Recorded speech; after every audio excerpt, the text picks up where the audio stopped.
നമ്മളിനി കടക്കുന്നത് സ്പെഷ്യൽ എഡിഷനിലേക്കാണ്.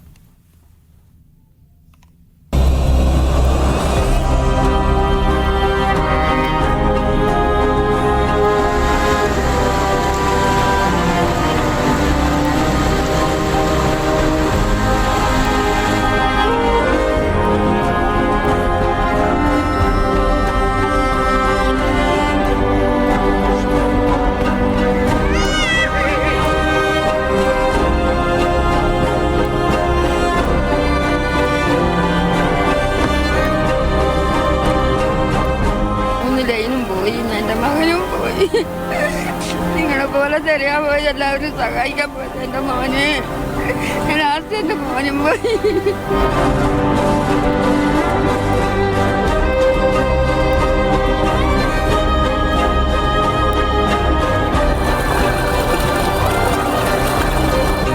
നമ്മുടെ മുന്നിൽ ഓരോരുത്തരിങ്ങനെ പോവാണ്, അടിയിലേക്ക് താന്ന് പോയിട്ട് കൈ കാണിച്ചിട്ടും മരണപ്പെട്ടു പോകുന്ന കാണുന്നത്. നമ്മുടെ മുന്നിൽ ഇങ്ങനെ ഓരോരുത്തർ മരിച്ചു പോകുന്ന കാണുന്നത്. ഒക്കെ വേണ്ടപ്പെട്ട ഒരാൾക്കാണ്.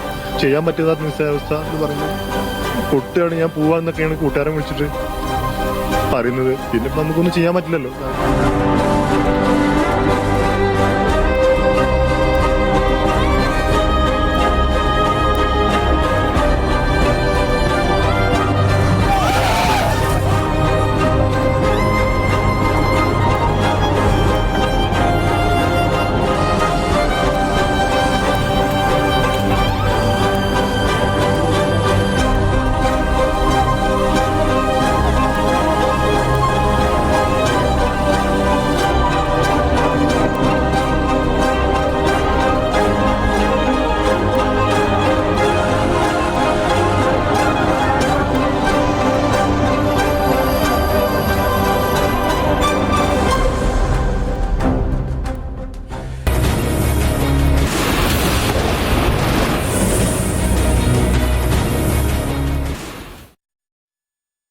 ഈ റിപ്പോർട്ടിൽ നമ്മൾ കണ്ടു, ഒരു യുവാവ് പറയുകയാണ് മരിച്ചുകൊണ്ടിരിക്കുകയാണ് എന്ന്.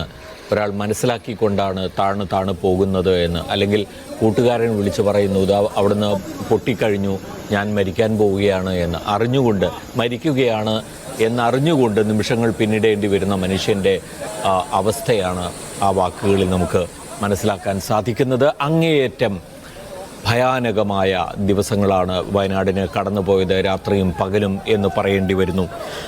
നമ്മൾ സ്പെഷ്യൽ എഡിഷനിൽ ഇന്ന് നമ്മോടൊപ്പം ചേരുന്നത് ചൂരൽമലയിൽ നിന്ന് നിഷാദ് റാവുത്തർ എന്നോടൊപ്പം ഉണ്ടാകും.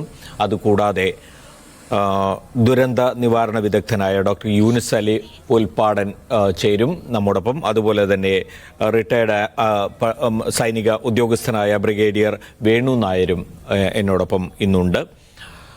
നിഷാദിലേക്കാണ് ഞാൻ ആദ്യം വരുന്നത്. നിഷാദ്, നേരത്തെ നമ്മൾ സംസാരിച്ചു കഴിഞ്ഞതുപോലെ രക്ഷാദൗത്യം രാത്രിയിലും തുടരുകയാണ്. ഒരു ഔദ്യോഗികമായ രക്ഷാദൗത്യം എന്ന് പറയാം. അത് അനൗദ്യോഗികമായി അതിൽ ചേരാൻ കഴിയുന്ന ആളുകൾ അവിടെ ധാരാളം ഉണ്ടായിരുന്നു. അവരെയൊക്കെ പക്ഷേ ഒരു അപകട സാധ്യതയൊക്കെ മുന്നിൽ കണ്ടും വല്ലാതെ മഴ പെയ്തപ്പോൾ അവരെ അവിടുന്ന് മാറ്റുകയാണ് ചെയ്തത്.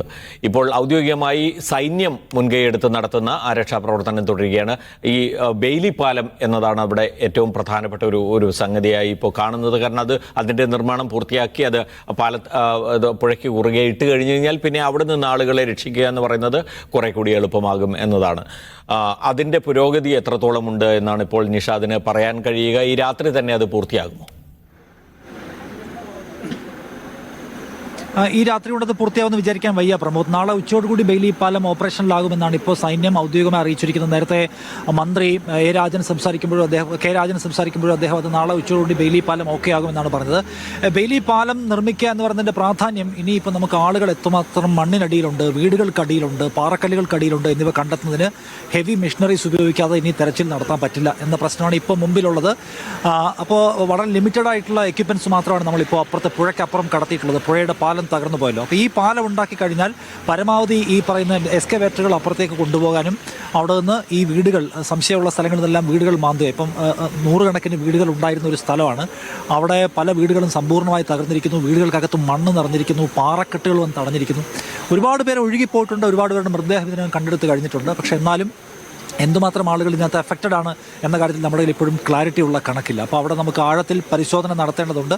അതിന് ഈ ബെയിലി പാലത്തിൻ്റെ നിർമ്മാണം പൂർത്തിയാവുക എന്നതാണ്. ഇന്നിപ്പോൾ അവിടെ ലൈറ്റൊക്കെ വെച്ചുകൊണ്ട് ആർമി വളരെ സജീവമായിട്ട് അത് നിർമ്മിച്ചുകൊണ്ടിരിക്കുന്നു. നാളെ ഉച്ചയോടുകൂടി അത് പോസിബിൾ ആവും എന്ന് വിചാരിക്കുകയാണ്. അങ്ങനെയാണെങ്കിൽ ആ ട്രാഫിക് അങ്ങോട്ട് കുറച്ചുകൂടെ സ്മൂത്ത് ആവുകയും ഈ സാമഗ്രികൾ കൊണ്ടുപോവുക, ആളുകൾക്ക് പോവുക എന്നിവ എളുപ്പമുള്ള കാര്യമായിട്ട് മാറുകയും ചെയ്യും.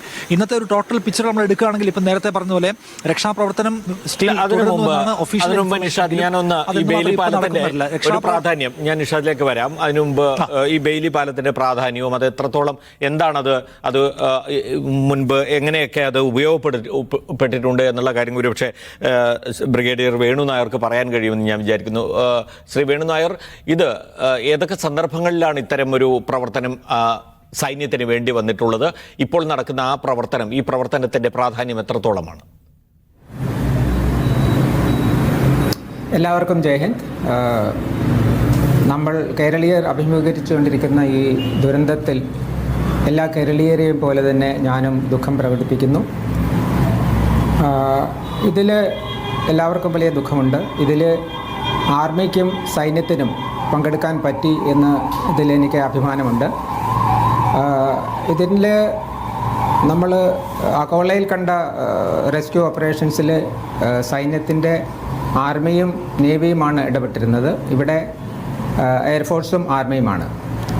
ആർമിയുടെ ആദ്യത്തെ ഇൻവോൾവ്മെൻറ്റ് ആയിട്ട് വന്നത് നമ്മുടെ കോഴിക്കോട് സൈഡിലുള്ള മദ്രാസ് റെജിമെൻറ്റിൻ്റെ TA ബറ്റാലിയൻ ആദ്യമായിട്ട് റെസ്ക്യൂ പ്രവർത്തനത്തിനെത്തി. അതിൻ്റെ കൂടെ തന്നെ വേറെ ചില ടാസ്ക് ഫോഴ്സുകളും ഞാൻ ഇൻഫൻട്രിയുടെ ബെരയൊക്കെ കണ്ടപ്പോൾ മനസ്സിലായി പലരും എത്തിയിട്ടുണ്ട്.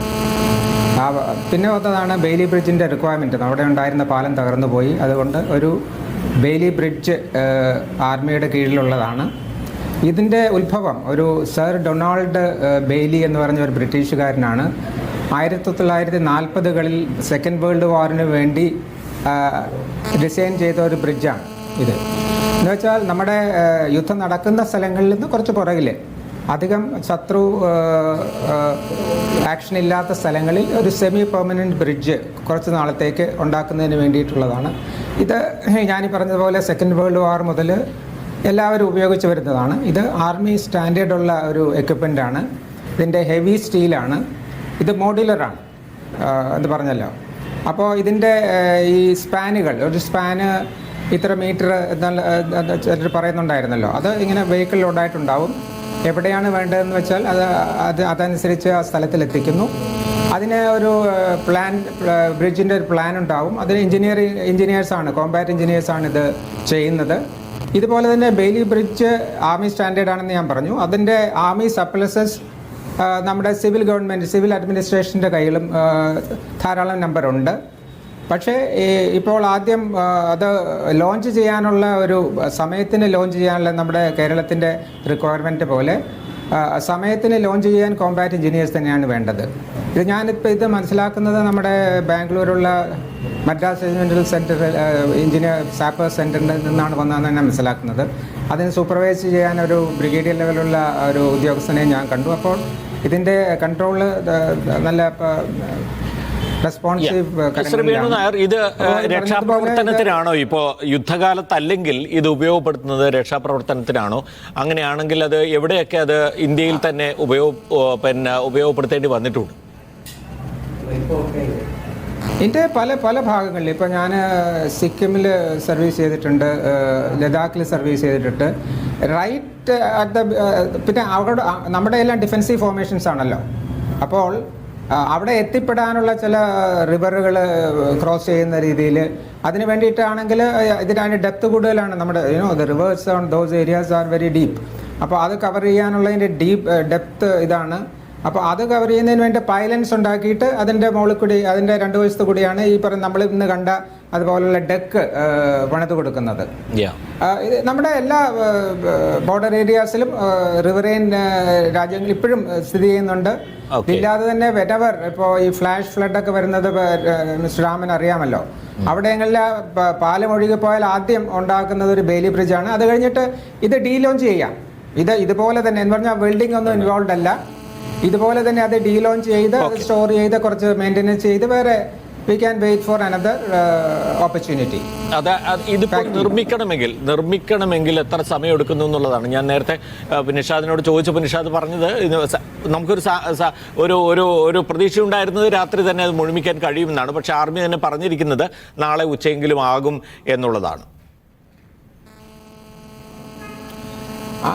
അതെ, ഇതിന് ഒരു പ്രോഗ്രസീവായിട്ട് പണിയുന്നതാണ്. 2 സ്ഥലത്ത് നിന്നും പണിതായിട്ട് എനിക്ക് ഓർമ്മയില്ല. ഇപ്പോൾ അതിന് ഡെക്ക് ശരിയായിട്ട് അത് തള്ളിക്കൊടുക്കുകയും അതുപോലുള്ള ഇതാണ്. ഇന്ന് രാത്രിയിൽ പണി ചെയ്തായിരുന്ന അതിൻ്റെ ലൈറ്റിൻ്റെ പ്രശ്നങ്ങളൊക്കെ ഉള്ളത് കൊണ്ടായിരുന്നു ആയിരിക്കണം. അതും കൂടി ശരിയായിരുന്നെങ്കിൽ അത് കണ്ടിന്യൂസ് ആയിട്ട് ചെയ്യാമായിരിക്കും എന്നാണ് എൻ്റെ ഇപ്പോഴും വർക്ക് നടക്കുന്നുണ്ട്. എക്സ്പീരിയൻസ് എന്ന് പറയുന്നത്. വർക്ക് നടക്കുന്നുണ്ട്, പക്ഷെ രാത്രി ഏത് സമയം വരെ എന്ന് നമുക്ക് പറയാൻ കഴിയില്ല. കാരണം കാലാവസ്ഥ കൂടി പ്രശ്നമാണല്ലോ. അതെ. അപ്പോൾ എനിക്ക് തോന്നുന്നത് നാളെ ഉച്ചയ്ക്ക് മുമ്പ് ഏതായാലും തീരുമെന്നാണ് എൻ്റെ ഒരു കണക്കുകൂട്ടൽ. ഇപ്പോഴത്തെ ഒരു അവസ്ഥയിൽ മഴയുണ്ടെങ്കിലും അതെ അപ്പൊ ഒരു 40% ഒക്കെ തീർന്നു എന്നാണ് ഞാൻ മനസ്സിലാക്കുന്നത്. ശരിയല്ലേ? ഓക്കെ, ആയിരിക്കാം തീർച്ചയായിട്ടും. ഞാൻ ചോദിക്കുന്നത് ഈ ബെയിലിപ്പാലം പൂർത്തിയാകുന്നതോടുകൂടി ഇപ്പോഴത്തെ അവിടുത്തെ ഒരു ടെറൈൻ വെച്ചിട്ട് ഇനി എത്ര എളുപ്പമാകും നമുക്ക് രക്ഷാപ്രവർത്തനം അല്ലെങ്കിൽ ദൗത്യത്തിൽ ബാക്കി അവശേഷിക്കുന്ന കാര്യങ്ങൾ ചെയ്യുന്നതിന്? ഇതിൻ്റെ കേപ്പബിലിറ്റി എന്ന് പറഞ്ഞാൽ ഇതൊരു ക്ലാസ് 40 കേപ്പബിലിറ്റി ഉണ്ട്. എന്ന് വെച്ചാൽ നമ്മുടെ എല്ലാ വെഹിക്കിൾസും പോകാൻ പറ്റും, JCBക്കൊക്കെ പോകാൻ പറ്റും. അപ്പോൾ ഒരു ടാങ്ക് ഐ ആം ഡൗട്ട്ഫുൾ, അതിൻ്റെ ഇവിടെ വരേണ്ട കാര്യമില്ലല്ലോ. അപ്പോൾ അതിനെല്ലാത്തിനെയും കടത്തിവിടാനുള്ള ക്ലാസ് 40 ക്ലാസിഫിക്കേഷനാണ് ഇതിനുള്ളതെന്നാണ് എൻ്റെ നോളജ്. അപ്പോൾ ഈ മറ്റേ കരയിലേക്ക് പോയി ചെയ്യാനുള്ള കാര്യങ്ങൾ ഇപ്പോൾ ഇവാക്യുവേഷൻ ഏതാണ്ട് നടന്നു എന്നാണ് ഞാൻ മനസ്സിലാക്കുന്നത്. എങ്കിലും ഇനിയിപ്പോൾ പ്രോഗ്രസീവ്ലി നമ്മുടെ മരിച്ച ആളുകളെ എല്ലാം ചെയ്യുന്ന അത് പാരലായിട്ട് നടക്കുന്നുണ്ടാവും. Any load to be carried forward. പണ്ട് നേരത്തെ ഒരു പെർമനന്റ് ബ്രിഡ്ജ് ഉണ്ടായിരുന്നതിൻ്റെ അതില്ലാത്തതിൻ്റെ പ്രശ്നം ഉണ്ടാവുകയില്ല എന്ന് എനിക്ക് പറയാൻ കഴിയും. ഓക്കെ, ഞാൻ മടങ്ങിയെത്താം താങ്കളിലേക്ക്. തീർച്ചയായിട്ടും വളരെ പ്രധാനപ്പെട്ട വിവരങ്ങളാണ് ശ്രീ വേണു നായർ പങ്കുവച്ചത്. അതായത് ഇതിലൂടെ നമുക്കിനിയിപ്പോൾ അങ്ങോട്ട് മണ്ണുമാന്തി യന്ത്രങ്ങൾ ഉൾപ്പെടെയുള്ള വലിയ ഉപകരണങ്ങൾ കൊണ്ടുപോകാനുള്ള സാധ്യത ഒരുങ്ങുകയാണ്. അവിടെ സെർച്ച് വളരെ മുന്നോട്ട് പോകാൻ അത് സഹായിക്കുമെന്നുള്ള കാര്യത്തിൽ സംശയമില്ല. നിഷാദ് നേരത്തെ പറഞ്ഞു തുടങ്ങിയത് ഇന്ന് അല്ലാതെ നടന്നിട്ടുള്ള രക്ഷാദൗത്യത്തിൽ ഉണ്ടാക്കാൻ കഴിഞ്ഞിട്ടുള്ള മുന്നേറ്റത്തെക്കുറിച്ചാണ്, അതിൻ്റെ ഒരു പ്രോഗ്രസിനെ കുറിച്ചാണ് നേരത്തെ നിഷാദ് പറഞ്ഞു തുടങ്ങിയതെന്ന് തോന്നുന്നു. ഇപ്പോൾ അവിടെ ആരും ഇപ്പോൾ ഇനി രക്ഷപ്പെടുത്താനില്ല, അല്ലെങ്കിൽ അവിടെ അപകട നിലയിൽ ഇപ്പോഴും കഴിയുന്ന ആരുമില്ല എന്ന് ഉറപ്പിക്കാൻ സാധിച്ചിട്ടുണ്ടോ മുണ്ടക്കയിൽ? ഇപ്പോൾ നമുക്ക് ഒഫീഷ്യലി കിട്ടുന്ന ഇൻഫർമേഷനും ക്ലാരിഫിക്കേഷനും അതാണ് പ്രമോദ്. അതായത് ഇനി ഈ അപകടത്തിൽ പെട്ടുപോയ മനുഷ്യരാരെങ്കിലും ജീവനോടെ അവശേഷിക്കുകയും അവർക്ക് രക്ഷാദൗത്യ സംഘത്തെ കണക്ട് ചെയ്യാൻ കഴിയാത്തതുമായ നിലയില്ല. എല്ലാ മേഖലയിലും ഒറ്റപ്പെട്ടു പോയ മനുഷ്യർ, സഹായം ആവശ്യമുള്ള ആളുകൾ, മാറ്റിപ്പാർപ്പിക്കേണ്ടവർ മുഴുവൻ ആളുകളെയും ഈ നാട്ടുകാർ, ഒപ്പം തന്നെ രക്ഷാദൗത്യ സംഘം, മറ്റ് NDRF, ആർമി, വ്യോമസേന എല്ലാവരുടെയും ശ്രമകരമായ ദൗത്യത്തിനൊടുവിൽ മുഴുവൻ ആളുകളെയും, ജീവിച്ചിരിക്കുന്ന മുഴുവൻ ആളുകളെയും സുരക്ഷിതമായ സ്ഥലത്തേക്ക് മാറ്റാൻ കഴിഞ്ഞു എന്ന ആ പ്രോസസ്സ് പൂർത്തിയായി കഴിഞ്ഞിരിക്കുന്നു. ഇനി നമുക്ക് അവിടെ ആരൊക്കെ അവശേഷിക്കുന്നുണ്ടായിരുന്നു, ഇപ്പോഴും ആളുകൾ വന്ന് വിലാപത്തോടെ ഞങ്ങളുടെ കുഞ്ഞുങ്ങളെ, ഞങ്ങളുടെ സഹോദരിമാരെ, ഞങ്ങളുടെ മക്കളെ കാണാനില്ല, അവരെവിടെയാണ് എന്ന് വ്യക്തതയില്ലാതെ ആശുപത്രികളിലെ വിവിധ മോർച്ചറികളിൽ കയറിയിറങ്ങി അവിടെയൊന്നും കാണാത്ത അവരുടെ ബന്ധുക്കൾ ഇവിടെ മണ്ണിനടിയിൽ അവശേഷിക്കുന്നുണ്ടോ, അവർ ഇനി ഒരുപക്ഷെ തിരിച്ചു വന്നേക്കുമോ എന്നൊക്കെയുള്ള അമിതമായ പ്രതീക്ഷയിൽ അല്ലെങ്കിൽ വിലാപത്തോടെ അവിടെ കാത്തിരിക്കുന്ന മനുഷ്യരുണ്ട്. അവരോട് ഉത്തരം പറയാനാണ് നമ്മുടെ സിസ്റ്റത്തിന് ഇനി ബാക്കി ടൈം വേണ്ടത്. അതുകൊണ്ട് തന്നെ കൂടുതൽ മെഷീനറി എത്തിക്കുക എന്നുള്ള പ്രോസസ്സിനാണ് ഇനി പ്രാധാന്യം. നേരത്തെ പറഞ്ഞതുപോലെ ബെയിലി പാലത്തിൻ്റെ നിർമ്മാണം, ഈ പുഴ എന്ന് വെച്ചാൽ അതിൻ്റെ സ്വഭാവം അടിക്കടി മാറിക്കൊണ്ടിരിക്കുകയാണ്. ഇന്നിപ്പോൾ വൈകുന്നേരം വളരെ നേരത്തെ തന്നെ മുഴുവൻ ആളുകളോട് ഇവിടെ ഒന്ന് മാറാൻ പട്ടാളം പറയുന്നതിൻ്റെ പ്രധാനപ്പെട്ട കാരണങ്ങളൊന്ന് പുഴയിൽ നീരൊഴുക്ക് കൂടുകയാണ്. മാത്രമല്ല അവിടുത്തെ മണ്ണിൻ്റെ സ്വഭാവം, അപ്പുറത്തും ഇപ്പുറത്തും ഇതിന് ഒരു നല്ല സ്റ്റെബിലിറ്റി പ്രശ്നമുണ്ട്. അതുകൊണ്ട് തന്നെ അതിൻ്റെ നിർമ്മാണത്തിന് ആ നിലയ്ക്കുള്ള കൂടുതൽ സമയം എടുത്തേക്കും. കാരണം അത് നിർമ്മിച്ചു കഴിഞ്ഞാൽ അതുവഴി ആണ് മുഴുവൻ ഓപ്പറേഷൻസും നടത്തേണ്ടത്. അപ്പോൾ അതിൻ്റേതായ ഒരു സമയം എടുക്കുന്നുണ്ടാവും. ഇപ്പോൾ ഓവർനൈറ്റ് അതിൻ്റെ വർക്ക് ഉണ്ടാകുമെന്നാണ് അറിയിച്ചിട്ടുള്ളതെങ്കിലും അതിന് മഴ, വെളിച്ചം പോലെയുള്ള കാര്യങ്ങൾ ഒക്കെ ഒരു പക്ഷേ കൂടുതൽ ടൈം എടുത്തേക്കുമായിരിക്കും. എന്നാലും പക്ഷേ നാളെ ഉച്ചയോടുകൂടി പരമാവധി പരിശ്രമത്തിനൊടുവിൽ അത് പൂർത്തിയാക്കുമെന്ന് അറിയിച്ചിരിക്കുന്നു. അങ്ങനെയാണെങ്കിൽ കൂടുതൽ മെഷീനറി അപ്പുറത്തേക്ക് പോവുക. വീടുകൾക്കടിയിൽ പെട്ടുകിടക്കുന്ന മനുഷ്യരുണ്ടോ, എത്ര പേർ അതിൽ അപകടത്തിൽപ്പെട്ടിട്ടുണ്ട്, അതിൽ ആ നാട്ടുകാർ മാത്രമാണോ, പുറത്തുനിന്നുള്ള ആളുകളുണ്ടോ എന്തുമാത്രം വലുതാണ് നമ്മൾ നേരിട്ട ഈ അപകടം, എന്തുമാത്രം മനുഷ്യരാണ് അതിൻ്റെ ഇരകളാക്കപ്പെട്ടത് എന്നത് അറിയാൻ നമുക്ക് ഇനിയും കാത്തിരുന്നേ മതി. അതുകൊണ്ട് ഈ അപകടത്തെക്കുറിച്ചുള്ള നിഷാദ് ഇപ്പോൾ ഏതാണ്ട് 200 പേരോളം പേരെയാണ് ഇപ്പോൾ ഇനി കാണാതായിട്ടുള്ളത്, നമുക്ക് ഇപ്പോഴും മിസ്സിംഗ് ആയിട്ടുള്ളത്. അതേസമയം നമ്മുടെ മുമ്പിൽ 230-ലധികം മൃതദേഹം കണ്ടെടുത്തതായിട്ടുള്ള വിവരങ്ങളുമുണ്ട്, മരണം സ്ഥിരീകരിച്ചതായിട്ടുള്ള വിവരമുണ്ട്. അപ്പോൾ ഇത് രണ്ടും കൂടി ചേർത്ത് കഴിഞ്ഞാൽ കിട്ടാവുന്ന ഒരു കണക്ക് ആയിരിക്കുമോ? അതിലേക്ക് പോകേണ്ടി വരുമോ നമ്മളുടെ മൊത്തത്തിലുള്ള കാഷ്വാലിറ്റി എന്നൊരു ചോദ്യമുണ്ട്. മാത്രമല്ല അവിടെ നിന്ന് അതർവൈസ് ഇപ്പോൾ വളരെ മൈന്യൂട്ടായിട്ടുള്ള ഒരു മൈക്രോ ലെവലിലുള്ള ആളുകളുടെ കണക്കുകൾ ഇനിയും നമുക്ക് അത്ര എളുപ്പമല്ല കണ്ടുപിടിക്കാൻ. പക്ഷേ ഒരു മാക്രോ ലെവലിൽ നോക്കിക്കഴിഞ്ഞാൽ ഈ മരണസംഖ്യ ഏതുവരെ പോകും, അല്ലെങ്കിൽ എത്രത്തോളം നമ്മൾ ഭയക്കണം എന്നതിനെക്കുറിച്ച് വല്ല ഊഹവും നാട്ടുകാർ പറയുന്നുണ്ടോ നിഷാദ്? അല്ല, അതിനകത്തൊരു വേഗമായ കാൽക്കുലേഷനിലേക്ക് പോകുന്നതിന് നമുക്ക് പലതരത്തിലുള്ള ലിമിറ്റേഷൻസ് ഉണ്ടെങ്കിലും പ്രമോദ് നേരത്തെ ചൂണ്ടിക്കാണിച്ചോളൂ, ഇപ്പോൾ തന്നെ നമ്മൾ ഒഫീഷ്യൽ ഡേറ്റ പ്രകാരം 220 എത്തിക്കഴിഞ്ഞിട്ടുണ്ട്. ഇനിയും ഒരുപാട് ആളുകൾ മിസ്സിംഗ് ആണെന്ന് കാണണം. ഒരുപാട് ആളുകൾ താമസിച്ചിരുന്ന ഒരു പ്രദേശമാണ് അത്, അന്ന് ഓർക്കണം. അപ്പോൾ അതുകൊണ്ട് ഒരുപാട് ആളുകൾ അവിടെ സ്ഥിരതാമസക്കാരുണ്ടായിരുന്നു, പുറത്തുനിന്നും വന്ന ആളുകളുണ്ട്, അവിടുത്തെ ആളുകളുടെ ഗസ്റ്റുകളുണ്ട്, ഒപ്പം അവിടുത്തെ പ്രാദേശിക അവിടുത്തെ ജോലികൾക്കായിട്ട് വന്നിട്ടുള്ള ഇതര സംസ്ഥാന തൊഴിലാളികളായ സുഹൃത്തുക്കളുണ്ട്. അങ്ങനെ ഒരുപാട് ആളുകളുണ്ടായിരുന്നു. അപ്പം നേരത്തെ പറഞ്ഞ പോലെ കണക്ക് എന്ന് പറഞ്ഞാൽ മിസ്സിംഗ് കേസുകളുടെ ഒരു ആക്ച്വൽ കണക്ക് നമുക്ക് കിട്ടണമെങ്കിൽ ഒഫീഷ്യൽ ഡേറ്റ പുറത്തു വരണം, തദ്ദേശ സ്ഥാപനങ്ങളുടെ ഡേറ്റ പുറത്തു വരണം. ഇവിടുത്തെ തോട്ടം തൊഴിലാളികളുമായി ബന്ധപ്പെട്ട കണക്ക് അതിൻ്റെ ഈ ടീ എസ്റ്റേറ്റിൻ്റെ HR നിന്ന് കിട്ടേണ്ടതുണ്ട്. ഇപ്പോൾ റേഷൻ കാർഡ് പരിശോധിച്ചുകൊണ്ട് ആളുകളുടെ വിവരങ്ങൾ എടുക്കാൻ ശ്രമിക്കുന്നു. അപ്പോൾ അതിൻ്റെ ഒരു ആക്ച്വൽ സിനാരിയോ നമുക്ക് മനസ്സിലാവാൻ വെയിറ്റ് ചെയ്യണം. പക്ഷേ ഇപ്പോഴത്തെ ഇതിൻ്റെ ഒരു പൊതു സ്വഭാവം നമ്മൾ പരിശോധിക്കുമ്പോൾ കാണേണ്ട കാര്യം വളരെ വേഗത്തിൽ ഈ ഡെറ്റോള് കൂടിക്കൊണ്ടിരിക്കുന്നു എന്നതാണ്. നമ്മൾ വളരെ വേഗത്തിൽ ആദ്യം 19 മരണം എന്ന വാർത്ത നമ്മൾ വായിച്ചത് എനിക്ക് ഓർമ്മയുണ്ട് അവിടെ ഇരിക്കുമ്പോൾ. പക്ഷേ ഇത് വളരെ വേഗത്തിൽ 220 എന്ന് കേരളം ഇതുവരെ കാണാത്ത ഭയാനകമായ ഒരു സംഖ്യയിലേക്ക് വളരെ വേഗത്തിലാണ് കുതിച്ചത്. കാരണം ഓരോ നിമിഷത്തിലും അവിടെ നിന്ന് ആളുകളുടെ ബോഡി കണ്ടെടുത്തുകൊണ്ടിരിക്കുകയാണ്. അപ്പോൾ അതുകൊണ്ട് ഇനിയും ഈ ഒഴുക്കിൽപ്പെട്ട് മലപ്പുറം ജില്ലയിൽ നിന്ന് കിട്ടിയ ബോഡിയുടെ പാർട്സ് ഉണ്ട്, ബോഡിയുണ്ട്. അപ്പോൾ എവിടെയൊക്കെയാണ് ആളുകൾ പെട്ടിട്ടുള്ളത്, എവിടെയൊക്കെ ആളുകൾ കുടുങ്ങിക്കിടക്കുന്നു, അതിൻ്റെ ഒരു പിക്ചർ കിട്ടാൻ സമയമെടുത്തേക്കും. ഒരു 350-നും 400-നും ഇടയിൽ മരണം സംഭവിക്കാനുള്ള സാധ്യതയെ ഈ പ്രദേശത്തുകാർ എടുത്തു പറയുകയാണ്. കാരണം അതിലൊട്ടും താഴേക്ക് പോകാൻ സാധ്യതയില്ല. അതിൽ തന്നെ ഒരുപാട് പേരുടെ മൃതദേഹം ഒരിക്കലും കിട്ടാത്തവയായി മണ്ണിനടിയിൽ കിടക്കാനുള്ള സാധ്യതയും ചെറുതല്ല. കാരണം ഹെക്ടർ കണക്കിന് സ്ഥലത്തേക്ക് ടൺ കണക്കിന് മണ്ണ് വന്ന് അടിഞ്ഞിരിക്കുകയാണ്. അപ്പോൾ അതിന് താഴെ എവിടെയാണ് എന്താണ് എന്ന കാര്യത്തിൽ ഒരു ക്ലാരിറ്റി ഇല്ല. എവിടെയാണ് തപ്പേണ്ടതെന്ന് പറഞ്ഞു തരാൻ അവിടെ ആരും അവശേഷിക്കുന്നില്ല എന്നതുപോലെയുള്ള കുറേ അധികം പ്രതിബന്ധങ്ങൾ നമ്മുടെ മുമ്പിലുണ്ട് എന്ന് കാണണം. മാത്രമല്ല അവിടേക്ക് പോകാനുള്ള പ്രശ്നവും അവിടെ നിന്ന് കൂടുതൽ സമയം തിരയാനുള്ള പ്രശ്നം ഇപ്പോഴുണ്ട്. കാരണം മഴ ഇപ്പോഴും മഴ ഇവിടെ കാര്യമായിട്ട് പെയ്തുകൊണ്ടിരിക്കുകയാണ്. ഇങ്ങനെ പെയ്തുകൊണ്ടേയിരുന്ന മഴയാണ് ഉരുൾപൊട്ടലിലേക്ക് നയിച്ചത്. അപ്പോൾ അതുകൊണ്ട് അവിടെ നിന്ന് രക്ഷാദൗത്യം, ഇന്ന് തന്നെ ഒരു രക്ഷാദൗത്യത്തിൽ പങ്കെടുത്ത ഒരു യുവാവിന് ദാരുണാന്തി ഉണ്ടാകുന്നു. അപ്പോൾ അതുകൊണ്ട് രക്ഷാദൗത്യത്തിന് അതിൻ്റെതായ ലിമിറ്റേഷൻസ് ഉണ്ട്. എന്തായാലും ഈ മരണസംഖ്യ സമീപകാലത്ത് കേരളം അതിൻ്റെ പ്രളയകാലത്ത് അനുഭവിച്ച ഏറ്റവും ഭയാനകമായ നമ്പറിലേക്ക് എത്തുമെന്ന കാര്യത്തിൽ ഒരു തർക്കമില്ല. ഓക്കെ, ശ്രീ വേണു നായർ, ഇത് അവിടുത്തെ രക്ഷാപ്രവർത്തനം അതീവ ദുഷ്കരമാണ് എന്ന് നമ്മൾ പറയുമ്പോഴും അത് വേണ്ടത്ര മനസ്സിലാക്കാൻ കഴിയുന്നുണ്ടോ എല്ലാവർക്കും എന്നറിയില്ല. കാരണം നേരത്തെ ഞങ്ങളുടെ റിപ്പോർട്ടർമാർ അവിടെ നിന്ന് റിപ്പോർട്ട് ചെയ്തൊരു ഉപമ അല്ലെങ്കിൽ അങ്ങനെ ആലോചിക്കാമെങ്കിൽ പറഞ്ഞൊരു കാര്യം വെച്ചാൽ നമ്മുടെ ബിസ്ക്കറ്റ് വെള്ളത്തിൽ മുക്കിയാൽ എങ്ങനെയാണ് അതുപോലെ അലിഞ്ഞു നിൽക്കുന്ന മണ്ണാണ്. ചവിട്ടുന്നിടം ശരിക്കും ഉറപ്പുള്ളതാണോ മണ്ണാണോ, അല്ല അതുമല്ല കിണറിന് മുകളിൽ വന്ന് വീണ മണ്ണാണോ, നമ്മൾ കിണറിൻ്റെ അകത്തേക്കാണോ അവിടെ ചവിട്ടിയാൽ പോവുക എന്നുള്ള കാര്യത്തിലൊന്നും ആർക്കും ഒരു ഉറപ്പില്ലാത്ത സാഹചര്യം. ഇത്തരം സാഹചര്യങ്ങളിൽ ആർമിയുടെ പ്രവർത്തനം എങ്ങനെയായിരിക്കും? ഒരാൾക്കും, അതായത് രക്ഷാപ്രവർത്തകരായി അവിടെ എത്തുന്ന സൈനികർക്ക് ആർക്കും തന്നെ ഒരു തരത്തിലുള്ള അപകടവും സംഭവിക്കാതെ ഇതെങ്ങനെയാണ് പൂർണ്ണമാക്കാൻ സാധിക്കുക? എന്താണ് അതിനുള്ള മാർഗങ്ങൾ?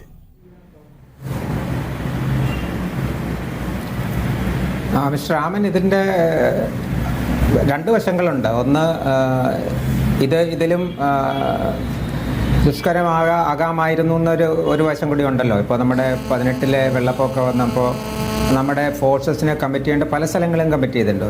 അപ്പോൾ എത്ര ബോട്ടുണ്ടായിരുന്നു, അവിടെ എവിടെയൊക്കെ പോകണം, അങ്ങനെ പിന്നെ എന്താണ് actually what is the requirement എന്നുള്ള പ്രശ്നങ്ങൾ. അപ്പോൾ എന്നാലേ ഒരു ടാസ്ക് നമുക്ക് ഡിഫൈൻ ചെയ്യാൻ പറ്റുമായിരുന്നുള്ളൂ അന്ന്. പിന്നെ പ്രോഗ്രസീവായിട്ടാണല്ലോ എല്ലാം ചെയ്തുകൊണ്ടിരുന്നത്. ഇപ്പോൾ എന്താണ് ചെയ്യേണ്ടത് എന്ന കാര്യത്തിൽ വലിയ സംശയമില്ല. പക്ഷേ ചെയ്യേണ്ടത് വളരെ it's A very heavy task. എന്ന് വെച്ചാൽ ഒരു ഗ്രാമം മുഴുവനും ഉരുൾപൊട്ടലിൽ ഇല്ലാതാവുക, അത് ഒലിച്ച് ഒരു 60 കിലോമീറ്റർ താഴെ വരെ പോകുക, ആളെ ശവശരീരങ്ങളും ഈവൻ ബോഡി പാർട്സിലൊക്കെയാണ് കിട്ടുക എന്നുള്ളതാണല്ലോ. അപ്പോൾ ഇതിൽ ആദ്യം എന്ന് പറയുന്നത് മനുഷ്യനെ എവിടെയെങ്കിലും കുടുങ്ങിയിട്ടുണ്ടെങ്കിൽ അവരെ രക്ഷിക്കുക. അപ്പോൾ അത് നമ്മളിന്ന് കണ്ടല്ലോ, അപ്പോൾ ഹെവി എക്യുപ്മെൻ്റ് ഒന്നും എത്താൻ പറ്റാത്തത് കൊണ്ട് ഹാമർ ഉപയോഗിച്ച് കോൺക്രീറ്റ് ഷീറ്റുകളെയൊക്കെ തകർത്ത് അകത്ത് നോക്കി അങ്ങനെയാണല്ലോ ഇപ്പോൾ ഓരോ ചെയ്യുന്നത്. അത് പ്രോഗ്രസീവ്ലി നടത്തേണ്ടി വരും. ഇതിന് വേണ്ടിയിട്ട് മാൻ പവർ ഉള്ളത് സ്റ്റേറ്റ് SDRF ഉണ്ട്. NDRFിൻ്റെ ഒരു ടീം ഓൾറെഡി അവിടെയുണ്ട്. പിന്നെ ആവശ്യമനുസരിച്ച് ദേ ആർ അവൈലബിൾ. അതുപോലെ തന്നെ സിവിൽ അഡ്മിനിസ്ട്രേഷനുള്ള വോളണ്ടിയേഴ്സ് ഉണ്ടാവും.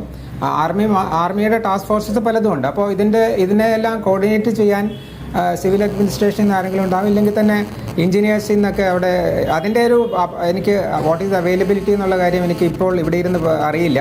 പക്ഷേ ഈ വിധ കാര്യങ്ങൾ ഇപ്പോൾ സ്നിഫർ ഡോഗ്സ്, അതുപോലെ ബോഡി എല്ലാം സ്നിഫ് ചെയ്ത് അറിയുക, പിന്നെ ഒരു പ്രയോറിറ്റി അനുസരിച്ച് ഉള്ള എക്യുപ്മെൻറ്റ് അലോട്ട് ചെയ്യുക, പിന്നെ ഓരോ ടാസ്ക് ഫോഴ്സിനും അതിൻ്റേതായ ഡിഫൈൻഡ് ടാസ്ക് കൊടുക്കുക. ഇതിനെല്ലാം ഒരു തലവൻ്റെയും ഒരു ഡിസിഷൻ മേക്കിംഗ് ബോഡിയുടെയും ആവശ്യമുണ്ട്. അതവിടെ ഉണ്ടായിട്ടുണ്ടായിരിക്കുമെന്നാണ് ഞാൻ കരുതുന്നത്. പക്ഷേ ഇതിന് ഏറ്റവും നല്ല ഒരു ആസ് പെർ മൈ ഒപ്പീനിയൻ ഒരു എഞ്ചിനീയർ പാരമ്പര്യമുള്ള ഒരു ഓഫീസർ ആയിരിക്കും അതിന് ഏറ്റവും നല്ലതായൊരു ലീഡർ എന്നാണ് ഞാൻ കരുതുന്നത്. ഇത് ഈ പറഞ്ഞതുപോലെ നമുക്ക് ഇവിടെ ഇരുന്നുകൊണ്ട് ഇതിൻ്റെ എങ്ങനെയായിരിക്കും പ്രോഗ്രസ് എന്ന് പറയാൻ പറ്റില്ല. ഇപ്പോൾ ഈ ടാസ്ക് ഫോഴ്സ് ആർമിയുടെ എത്തിയവർ എല്ലാവരും തന്നെ ഏബിൾ ബോഡീഡാണ്. ഇതിൽ കുറച്ച് പേരെങ്കിലും ഇതിൽ കുറച്ച് എഞ്ചിനീയർ പരിചയമുള്ളവരാണ്. ഏത് ദുഷ്കര സാഹചര്യത്തിലും നമ്മൾ ചെയ്യാം. പക്ഷേ ഈ പറഞ്ഞ പോലെ ഡോസിങ്ങിൻ്റെ ആവശ്യമുണ്ടാവും. വഴി ക്ലിയറൻസ് ചെയ്യുന്ന പലയിടത്തും നമ്മൾ കണ്ടല്ലോ. അപ്പോൾ അങ്ങനെ പ്രോഗ്രസീവ്ലി ടാസ്ക് വിഭാവനം കൂടുതലും ആംഡ് ഫോഴ്സസിന്റെ തന്നെയായിരിക്കും, സൈനികരുടെ തന്നെയായിരിക്കും, അല്ല എയർഫോഴ്സിന്റെ പിന്നെ പങ്കാളിത്തം ഉണ്ടാകുമോ? ഇന്ന് രാവിലെ നമ്മൾ കണ്ട പോലെ എയർഫോഴ്സ് ഇവാക്യുവേഷൻ്റെ റിക്വയർമെൻ്റ് ആയിരുന്നു. ഇപ്പോൾ അതാണ് ഞാൻ പറഞ്ഞത്, നമ്മളെ ഒരു വൈഡ് ഏരിയ ആണെങ്കിൽ നമ്മുടെ എയർഫോഴ്സ് ഹെലികോപ്റ്റേഴ്സ് പലയിടത്തും റൂഫ് ടോപ്പിലും അവിടെയൊക്കെ ഇരിക്കുന്ന ദാറ്റ് ഫ്ലഡ് ടൈപ്പ് ഓഫ് സിനാരിയോയിൽ അത് വ്യത്യസ്തമാണല്ലോ അതിൻ്റെ സിനാരിയോ. ഇവിടെ നമുക്ക് കൂടുതലും പ്രശ്നമെന്ന് വെച്ചാൽ ആളുകളെല്ലാം ദേ ആർ ബറീഡ്. അപ്പോൾ മണ്ണും ചെളിയും ഈ പറഞ്ഞ പോലെ ചെളിയും മാറ്റി ആളുകളുണ്ടോ? ഇപ്പം മൃതദേഹമാണെങ്കിലും അതെടുത്ത് കൊടുക്കണ്ടേ? നമ്മുടെ മാനുഷികമായ ഒരു ചുമതലയാണല്ലോ ഒരു സിവിൽ അഡ്മിനിസ്ട്രേഷൻ്റെയും സർക്കാരിൻ്റെയും അതിൻ്റെ കൂടെയുള്ള എല്ലാ ഭാഗങ്ങളുടെയും. അപ്പോൾ ബോഡി പാർട്സും എവിടെയെങ്കിലും ഇനി ഒരു മനുഷ്യർ ജീവിച്ചിട്ടുണ്ടെങ്കിൽ അവരെ പുറത്തെടുക്കുക എന്നുള്ളതാണല്ലോ കൂടുതലും. ഇപ്പോൾ ഞാനീ പറഞ്ഞത് ഏബിൾ ബോഡീഡ് മെൻ, പിന്നെ അതിന് ആവശ്യമുള്ള എക്യുപ്മെൻറ്റ് ഇതൊക്കെ മാറ്റാനുള്ള കാര്യങ്ങളാണ്. ഇവിടെ ആർമിയുടെയും ഏബിൾ ബോഡീഡ് പോലീസ് ഫോഴ്സസിനെയും NDRF ഉണ്ട് ഇതിൻ്റെ. പക്ഷേ അതിൻ്റെ കൂടെ ഓൺ ഡയറക്ഷൻസ് ഗൈഡൻസ് കൊടുത്താൽ ചെയ്യാവുന്ന ആളുകളെ കൊണ്ട് കൂട്ടി ചെയ്യാവുന്ന കാര്യങ്ങളേ ഉള്ളൂ എന്നാണ് ഞാൻ മനസ്സിലാക്കുന്നത്. ബാക്ക് ടു ഓക്കെ, ഞാൻ മടങ്ങിയെത്താം. നമ്മുടെ ഇപ്പോൾ ഡോക്ടർ യൂനുസ് അലി പുൽപ്പാടൻ കൂടി ചേരുകയാണ്. അദ്ദേഹം ദുരന്ത നിവാരണ വിദഗ്ധനാണ്, അസിസ്റ്റന്റ് പ്രൊഫസർ ഐസർ മൊഹാലി.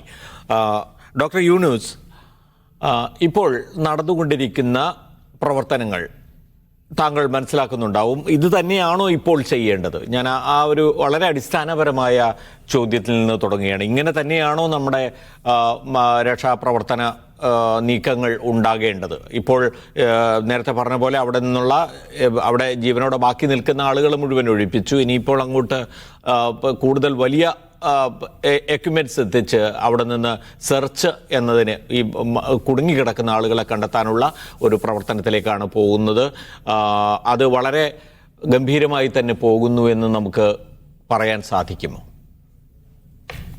തീർച്ചയായും പ്രമോദ്, തീർച്ചയായും നമ്മൾ ഇപ്പോൾ ചെയ്തുകൊണ്ടിരിക്കുന്നത് തന്നെയാണ് നമ്മൾ ചെയ്യേണ്ട കാര്യം.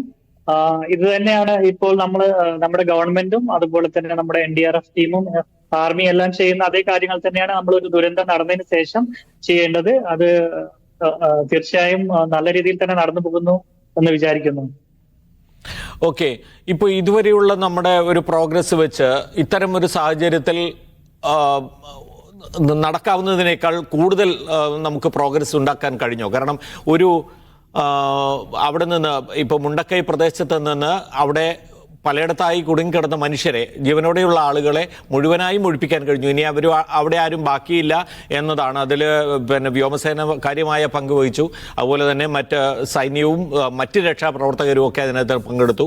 അപ്പോൾ ആ നിലയ്ക്ക് ഒരു ദിവസം ഇത്തരം വളരെ പ്രതികൂലമായ, വളരെ അഡ്വേഴ്സായി നിൽക്കുന്ന സാഹചര്യങ്ങളിൽ നമുക്ക് ചെയ്യാൻ കഴിയുന്നതിലും കൂടുതൽ നേട്ടമുണ്ടാക്കാൻ കഴിഞ്ഞു, മുന്നോട്ട് പോകാൻ കഴിഞ്ഞു എന്ന് താങ്കൾ പറയുമോ?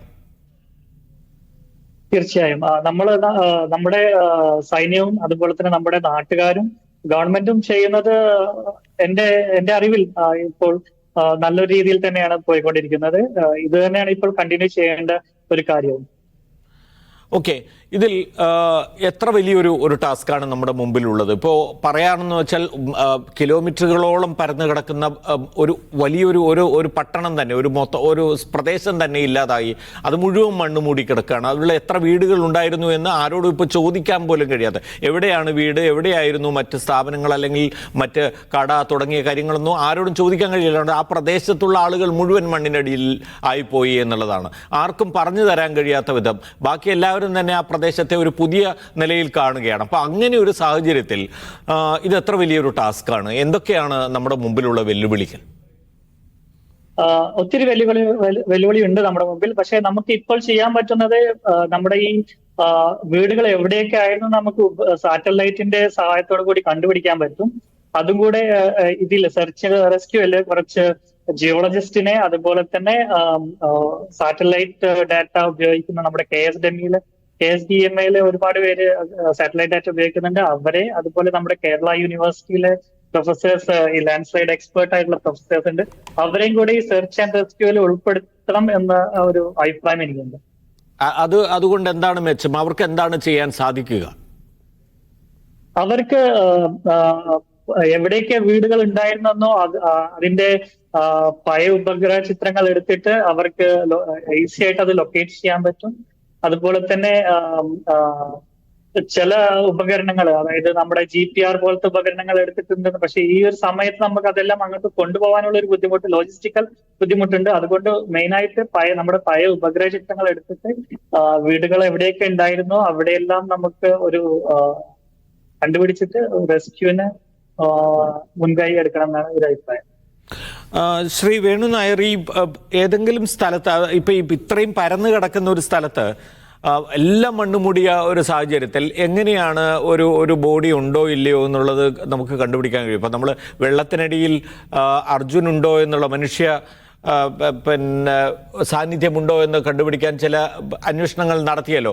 സമാനമായ എന്തെങ്കിലും നമുക്ക് മണ്ണിനടിയിൽ അതിനുള്ള സാധ്യതകളുണ്ടോ? പിന്നെ ആർമിയുടെ സംവിധാനങ്ങളിൽ അങ്ങനെ എന്തെങ്കിലും സാധ്യമാണോ? ഈ ഒരു സിറ്റുവേഷനിൽ നമുക്ക് ഒന്നും ചെയ്യാൻ പറ്റത്തില്ല. കാരണം മണ്ണും വെള്ളവും ഉള്ളൊരു ഏരിയയിൽ GPR അതുപോലെ തന്നെ നൂതന സാങ്കേതിക വിദ്യകളൊന്നും വർക്കാവാൻ ചാൻസ് കുറവാണ്. ശ്രീ വേണു നായർ, ഞാൻ താങ്കളോടും കൂടിയാണ് ചോദിക്കുന്നത്. സൈന്യത്തെ സംബന്ധിച്ചിടത്തോളം അത് കുറെ കൂടി പ്രായോഗികമായി കൊണ്ടുവരാൻ എന്തെങ്കിലും മാർഗം കാണുമോ?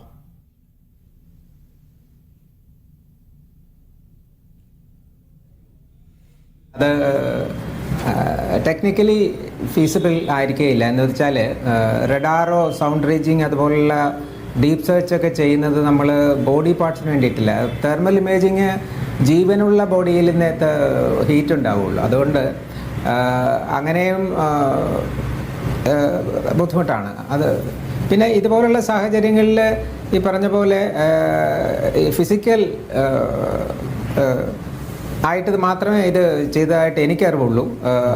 നമ്മൾ ഇങ്ങനെ കൂടുതൽ ആയിട്ട് അതിനെപ്പറ്റി അതിനുള്ള ബുദ്ധിമുട്ടുകളുണ്ട്. അതാണല്ലോ നമ്മുടെ കഴിഞ്ഞ ഒരു കവളപ്പാറ അവിടെ 21 bodies A to be accounted for കിട്ടിയിട്ടില്ല എന്ന് പറയുന്നുണ്ടല്ലോ. അപ്പോൾ അതുകൊണ്ട് ഇത് എസ്പെഷ്യലി ഇവിടെ ഈ ഇതുപോലെ ചളിയിൽ പുതഞ്ഞു കിടക്കുന്ന ദേഹങ്ങളാണ് ഉള്ളത്. അപ്പോൾ ഇതിന് കണ്ടിന്യൂസ് ആയിട്ട് വൺ ആഫ്റ്റർ അനദർ, ഒന്ന് യു ഗോ, പിന്നെ അത് കഴിഞ്ഞ് കുറേ സമയം കഴിഞ്ഞ് പിന്നെ ചെയ്യുക, അത് മാത്രമേ ഉള്ളൂ. ഇല്ലാതെ ഒന്നാമത് ആർമിയുടെ കയ്യിൽ അങ്ങനെയുള്ള ഞങ്ങൾക്ക് അങ്ങനെ ഒരു ടാസ്ക് ഇല്ല, അങ്ങനെ ഒരു റിക്വയർമെൻറ്റ് ഉണ്ടാവുന്നില്ല. അതുകൊണ്ട് അങ്ങനെ ഒരു I cannot envisage such a task. Over to you. Okay thank you. അതായത് ഡോക്ടർ യൂനുസ് അലി, ഇപ്പോൾ ഇതിൽ നമ്മൾ മനസ്സിലാക്കേണ്ടിയിരുന്ന ഒരു കാര്യം എന്ന് പറയുന്നത്, ഈ പ്രദേശത്തെ സംബന്ധിച്ചിടത്തോളം നമുക്കിപ്പോൾ ദുരന്ത നിവാരണം എന്ന് പറയുമ്പോൾ ദുരന്തത്തെ എത്ര കണ്ട് മുൻകൂട്ടി കാണാൻ കഴിയുന്നു എന്നതുകൂടി ഒരു വലിയ വിഷയമാണ്. നമ്മൾക്ക് ചില സന്ദർഭങ്ങളിൽ ഇപ്പോൾ തീരെ പ്രവചിക്കാൻ കഴിയാത്ത ഒരുപാട് പ്രകൃതി ദുരന്തങ്ങൾക്ക് നമ്മൾ വിധേയരാകാറുണ്ട്. പക്ഷേ ഒരുപക്ഷെ മഴയുടെ ശക്തി കൊണ്ടും അതുപോലെ സമാനമായ എന്താ പറയുക മണ്ണിൻ്റെ പ്രത്യേകതകൾ കൊണ്ട് മണ്ണിടിച്ചിലോ ഉരുൾപൊട്ടലോ ഒക്കെ ഉണ്ടാകാൻ സാധ്യതയുള്ള പ്രദേശങ്ങൾ കാറ്റഗറൈസ് ചെയ്തുകൊണ്ട് ക്ലാസിഫൈ ചെയ്തുകൊണ്ടും ഒക്കെ നമുക്ക് ചില രക്ഷാ കരുതലുകൾ നമ്മൾ മുൻകൂട്ടി എടുക്കാറുണ്ട്. ഇത് അത്രത്തോളം ഒന്നും സാധ്യമല്ലാത്ത വിധത്തിൽ ആയിരുന്നോ ഈ പ്രദേശത്തിൻ്റെ ഒരു കിടപ്പ്, അല്ലെങ്കിൽ നമുക്ക് അതിലേക്ക് കടക്കാൻ കഴിയാത്ത വിധത്തിലുള്ള അഡ്വേഴ്സ് ആയിട്ടുള്ള അല്ലെങ്കിൽ പ്രതികൂലമായ അവസ്ഥ അവിടെ ഉണ്ടായിട്ടുണ്ടായിരുന്നു? നമുക്ക് നേരത്തെ തന്നെ ഒരു രക്ഷാ മുൻകരുതലുകൾ എടുക്കാൻ കഴിയാതെ പോയത് എന്തുകൊണ്ടായിരിക്കും എന്നതാണ് താങ്കൾ മനസ്സിലാക്കുന്നത്. അവിടെ നിന്ന് ആളുകളെ മാറ്റി പാർപ്പിക്കുന്നത് ഉൾപ്പെടെയുള്ള കാര്യങ്ങളിലേക്ക് കടക്കാൻ എന്തായിരുന്നു ഇതിലും കൂടുതൽ വേണ്ടിയിരുന്നത്? നമ്മുടെ കയ്യിൽ ആൾറെഡി നമ്മൾ കേരള യൂണിവേഴ്സിറ്റി, അതുപോലെ GSI geological survey of India, അതുപോലെ തന്നെ നമ്മുടെ തന്നെ പേപ്പറിൽ നമ്മൾ കേരളത്തിന്റെ എവിടെയെല്ലാം ഉരുൾപൊട്ടൽ ഉണ്ടാവാൻ ചാൻസ് ഉണ്ട് എന്നൊരു സസെപ്റ്റബിൾ മാപ്പ് ആൾറെഡി നമ്മൾ പ്രിപ്പയർ ചെയ്തിട്ടുണ്ട്. പക്ഷേ ഈ സസെപ്റ്റബിൾ മാപ്പ് എന്ന് പറയുന്നത് ഒരു എക്സാക്ട് പിൻ പോയിന്റ് ലൊക്കേഷൻ അല്ല. നമ്മൾ പഴയ ഡാറ്റ വെച്ചിട്ട് ഉരുൾപൊട്ടൽ വെച്ചിട്ട് ഉണ്ടാക്കിയ സ്റ്റാറ്റിസ്റ്റിക്സ് മോഡൽ വെച്ച് ഉണ്ടാക്കിയെടുത്ത ഒരു ഡാറ്റയാണത്. അതുകൊണ്ട് നമുക്ക് എക്സാക്ട് എവിടെയൊക്കെ ഉരുൾപൊട്ടൽ ഉണ്ടാവുമെന്ന് നമുക്ക് എക്സാക്ട് പിൻ പോയിന്റ് ലൊക്കേഷൻ പറയാൻ പറ്റത്തില്ല. പക്ഷെ ഇന്ന ഏരിയകളിലെല്ലാം ഉണ്ടാവും എന്ന് പറയാൻ പറ്റും. അപ്പൊ നമ്മൾ വാർണിംഗ് കൊടുക്കുമ്പോൾ നമുക്ക് ഒരു ലാർജ് ഏരിയയിലോട്ട് ഒരു വാർണിംഗ് കൊടുക്കാൻ പറ്റത്തുള്ളൂ. അതാണ് നമ്മുടെ ഇപ്പോഴത്തെ ഒരു ലിമിറ്റേഷൻ ഉള്ളത്. അത് മറികടക്കാൻ നമ്മൾ 2018 ശേഷം നമ്മൾ ഒരുപാട് മുന്നേറിയിട്ടുണ്ട് ഈ ഒരു ലാൻഡ്സ്ലൈഡ് ഏർലി വാർണിംഗ് സിസ്റ്റത്തിൽ. പക്ഷെ നമ്മുടെ കയ്യിലുള്ള പഴയ ഡാറ്റ ഇപ്പോഴും അപര്യാപ്തമാണ് ഒരു പിൻ പോയിന്റ് ലൊക്കേഷൻ ചെയ്തു കൊടുക്കാൻ. പിൻ പോയിന്റ് ലൊക്കേഷൻ ചെയ്തു കൊടുക്കാൻ നമുക്ക് വേണ്ടത് ഒത്തിരി സെൻസേഴ്സ് നമ്മുടെ ഈ ഹിൽ സ്ലോപ്പിൽ ഇൻസ്റ്റാൾ ചെയ്യുക എന്നുള്ളതാണ്. ഈ നമ്മുടെ ഈ മിനിഞ്ഞാന്നുണ്ടായ ഉരുൾപൊട്ടൽ എന്ന് പറയുന്നത് നമുക്ക് എല്ലാം അറിയാം. ഒരു പ്രത്യേക അളവില് മഴ അതിൽ കൂടുതൽ ഉണ്ടായിട്ടുണ്ട് എന്നുണ്ടെങ്കിൽ ഇന്ന സ്ഥലങ്ങളിലെല്ലാം ഉരുൾപൊട്ടുമെന്ന്. പക്ഷെ നമുക്ക് എക്സാക്ട് ആ ലൊക്കേഷൻ പിൻ പോയിന്റ് ചെയ്യാനുള്ള ഒരു ബുദ്ധിമുട്ടാണ്. അല്ല, ഈ 2018 ശേഷം തന്നെ ഡോക്ടർ യൂനുസ് അലി പിന്നെ മൈക്രോ മാപ്പിംഗ് നടന്ന land slip Hazard micro mapping എന്ന് പറയാവുന്ന പ്രവർത്തനം നടന്ന ഒരു പ്രദേശമാണ് വയനാട്. അപ്പോൾ ആ നിലയ്ക്ക് അത് കുറെ കൂടി സാധ്യമാകേണ്ടതായിരുന്നില്ലേ? നമ്മുടെ സാറ്റലൈറ്റ് ഡാറ്റ, അതുപോലെ നമ്മുടെ ഫീൽഡ് വെച്ചിട്ടുള്ള ഡാറ്റ എല്ലാം അതിനൊരു പരിമിതി ഉണ്ട്. അതിനുശേഷം നമുക്ക് ചെയ്യാൻ പറ്റുന്നത് എന്താ വെച്ചാൽ ഒത്തിരി സെൻസേഴ്സ് ഉണ്ട്. അതായത് നമ്മുടെ soil moisture sensor, vibration sensor, ഇതെല്ലാം നമ്മൾ ഓരോ സ്ഥലത്ത് ഇതുപോലത്തെ നമ്മൾ ആൾറെഡി മൈക്രോ സോണേഷൻ ചെയ്തു വെച്ച സ്ഥലത്ത് ഇൻസ്റ്റാൾ ചെയ്തിട്ട് പിന്നെ അതിന്റെ ഡാറ്റ നമ്മൾ മോണിറ്റർ ചെയ്യുകയാണെന്നുണ്ടെങ്കിൽ നമുക്ക് പ്രെഡിക്റ്റ് ചെയ്യാൻ പറ്റും. പക്ഷെ നമ്മുടെ കയ്യിൽ ഇപ്പോൾ അങ്ങനെ ഒരു സെൻസർ എവിടെയും, മൂന്നാറിൽ അമൃത യൂണിവേഴ്സിറ്റി ഒരു സെൻസർ ഇൻസ്റ്റാൾ ചെയ്തിട്ടുണ്ട്. അതല്ലാതെ നമ്മുടെ കേരളത്തിൽ അങ്ങനെ ഒരു സിസ്റ്റം ഇതുവരെ ഇല്ല. അതിന് ഇനി വേണ്ടത് ഗവൺമെന്റ് ഇനി ഒരു അടുത്ത ഒരു ദുരന്തം ഉണ്ടാവാതിരിക്കാൻ വേണ്ടത് നമുക്ക് ഈ പറയുന്ന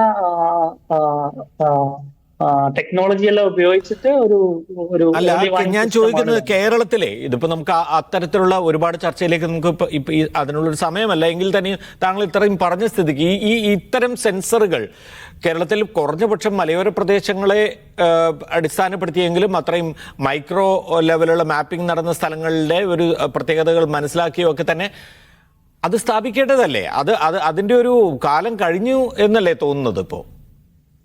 തീർച്ചയായും നമ്മൾ ഒത്തിരി പിന്നിലാണ് ആ കാര്യത്തിൽ. നമ്മൾ തീർച്ചയായിട്ടും ഈ മൈക്രോസോണേഷൻ ചെയ്ത സ്ഥലത്ത് പ്രത്യേകിച്ച് എവിടെയെല്ലാം ഡൗൺ സ്ട്രീമിൽ പോപ്പുലേഷൻ റിസൈഡ് ചെയ്യുന്നുണ്ടോ അതിന്റെ എല്ലാം മലമുകളിൽ ഹിൽ സ്ലോപ്പിൽ നമ്മൾ അത്തരം സെൻസേഴ്സ് ഇൻസ്റ്റാൾ ചെയ്യേണ്ടിയിരിക്കുന്നു.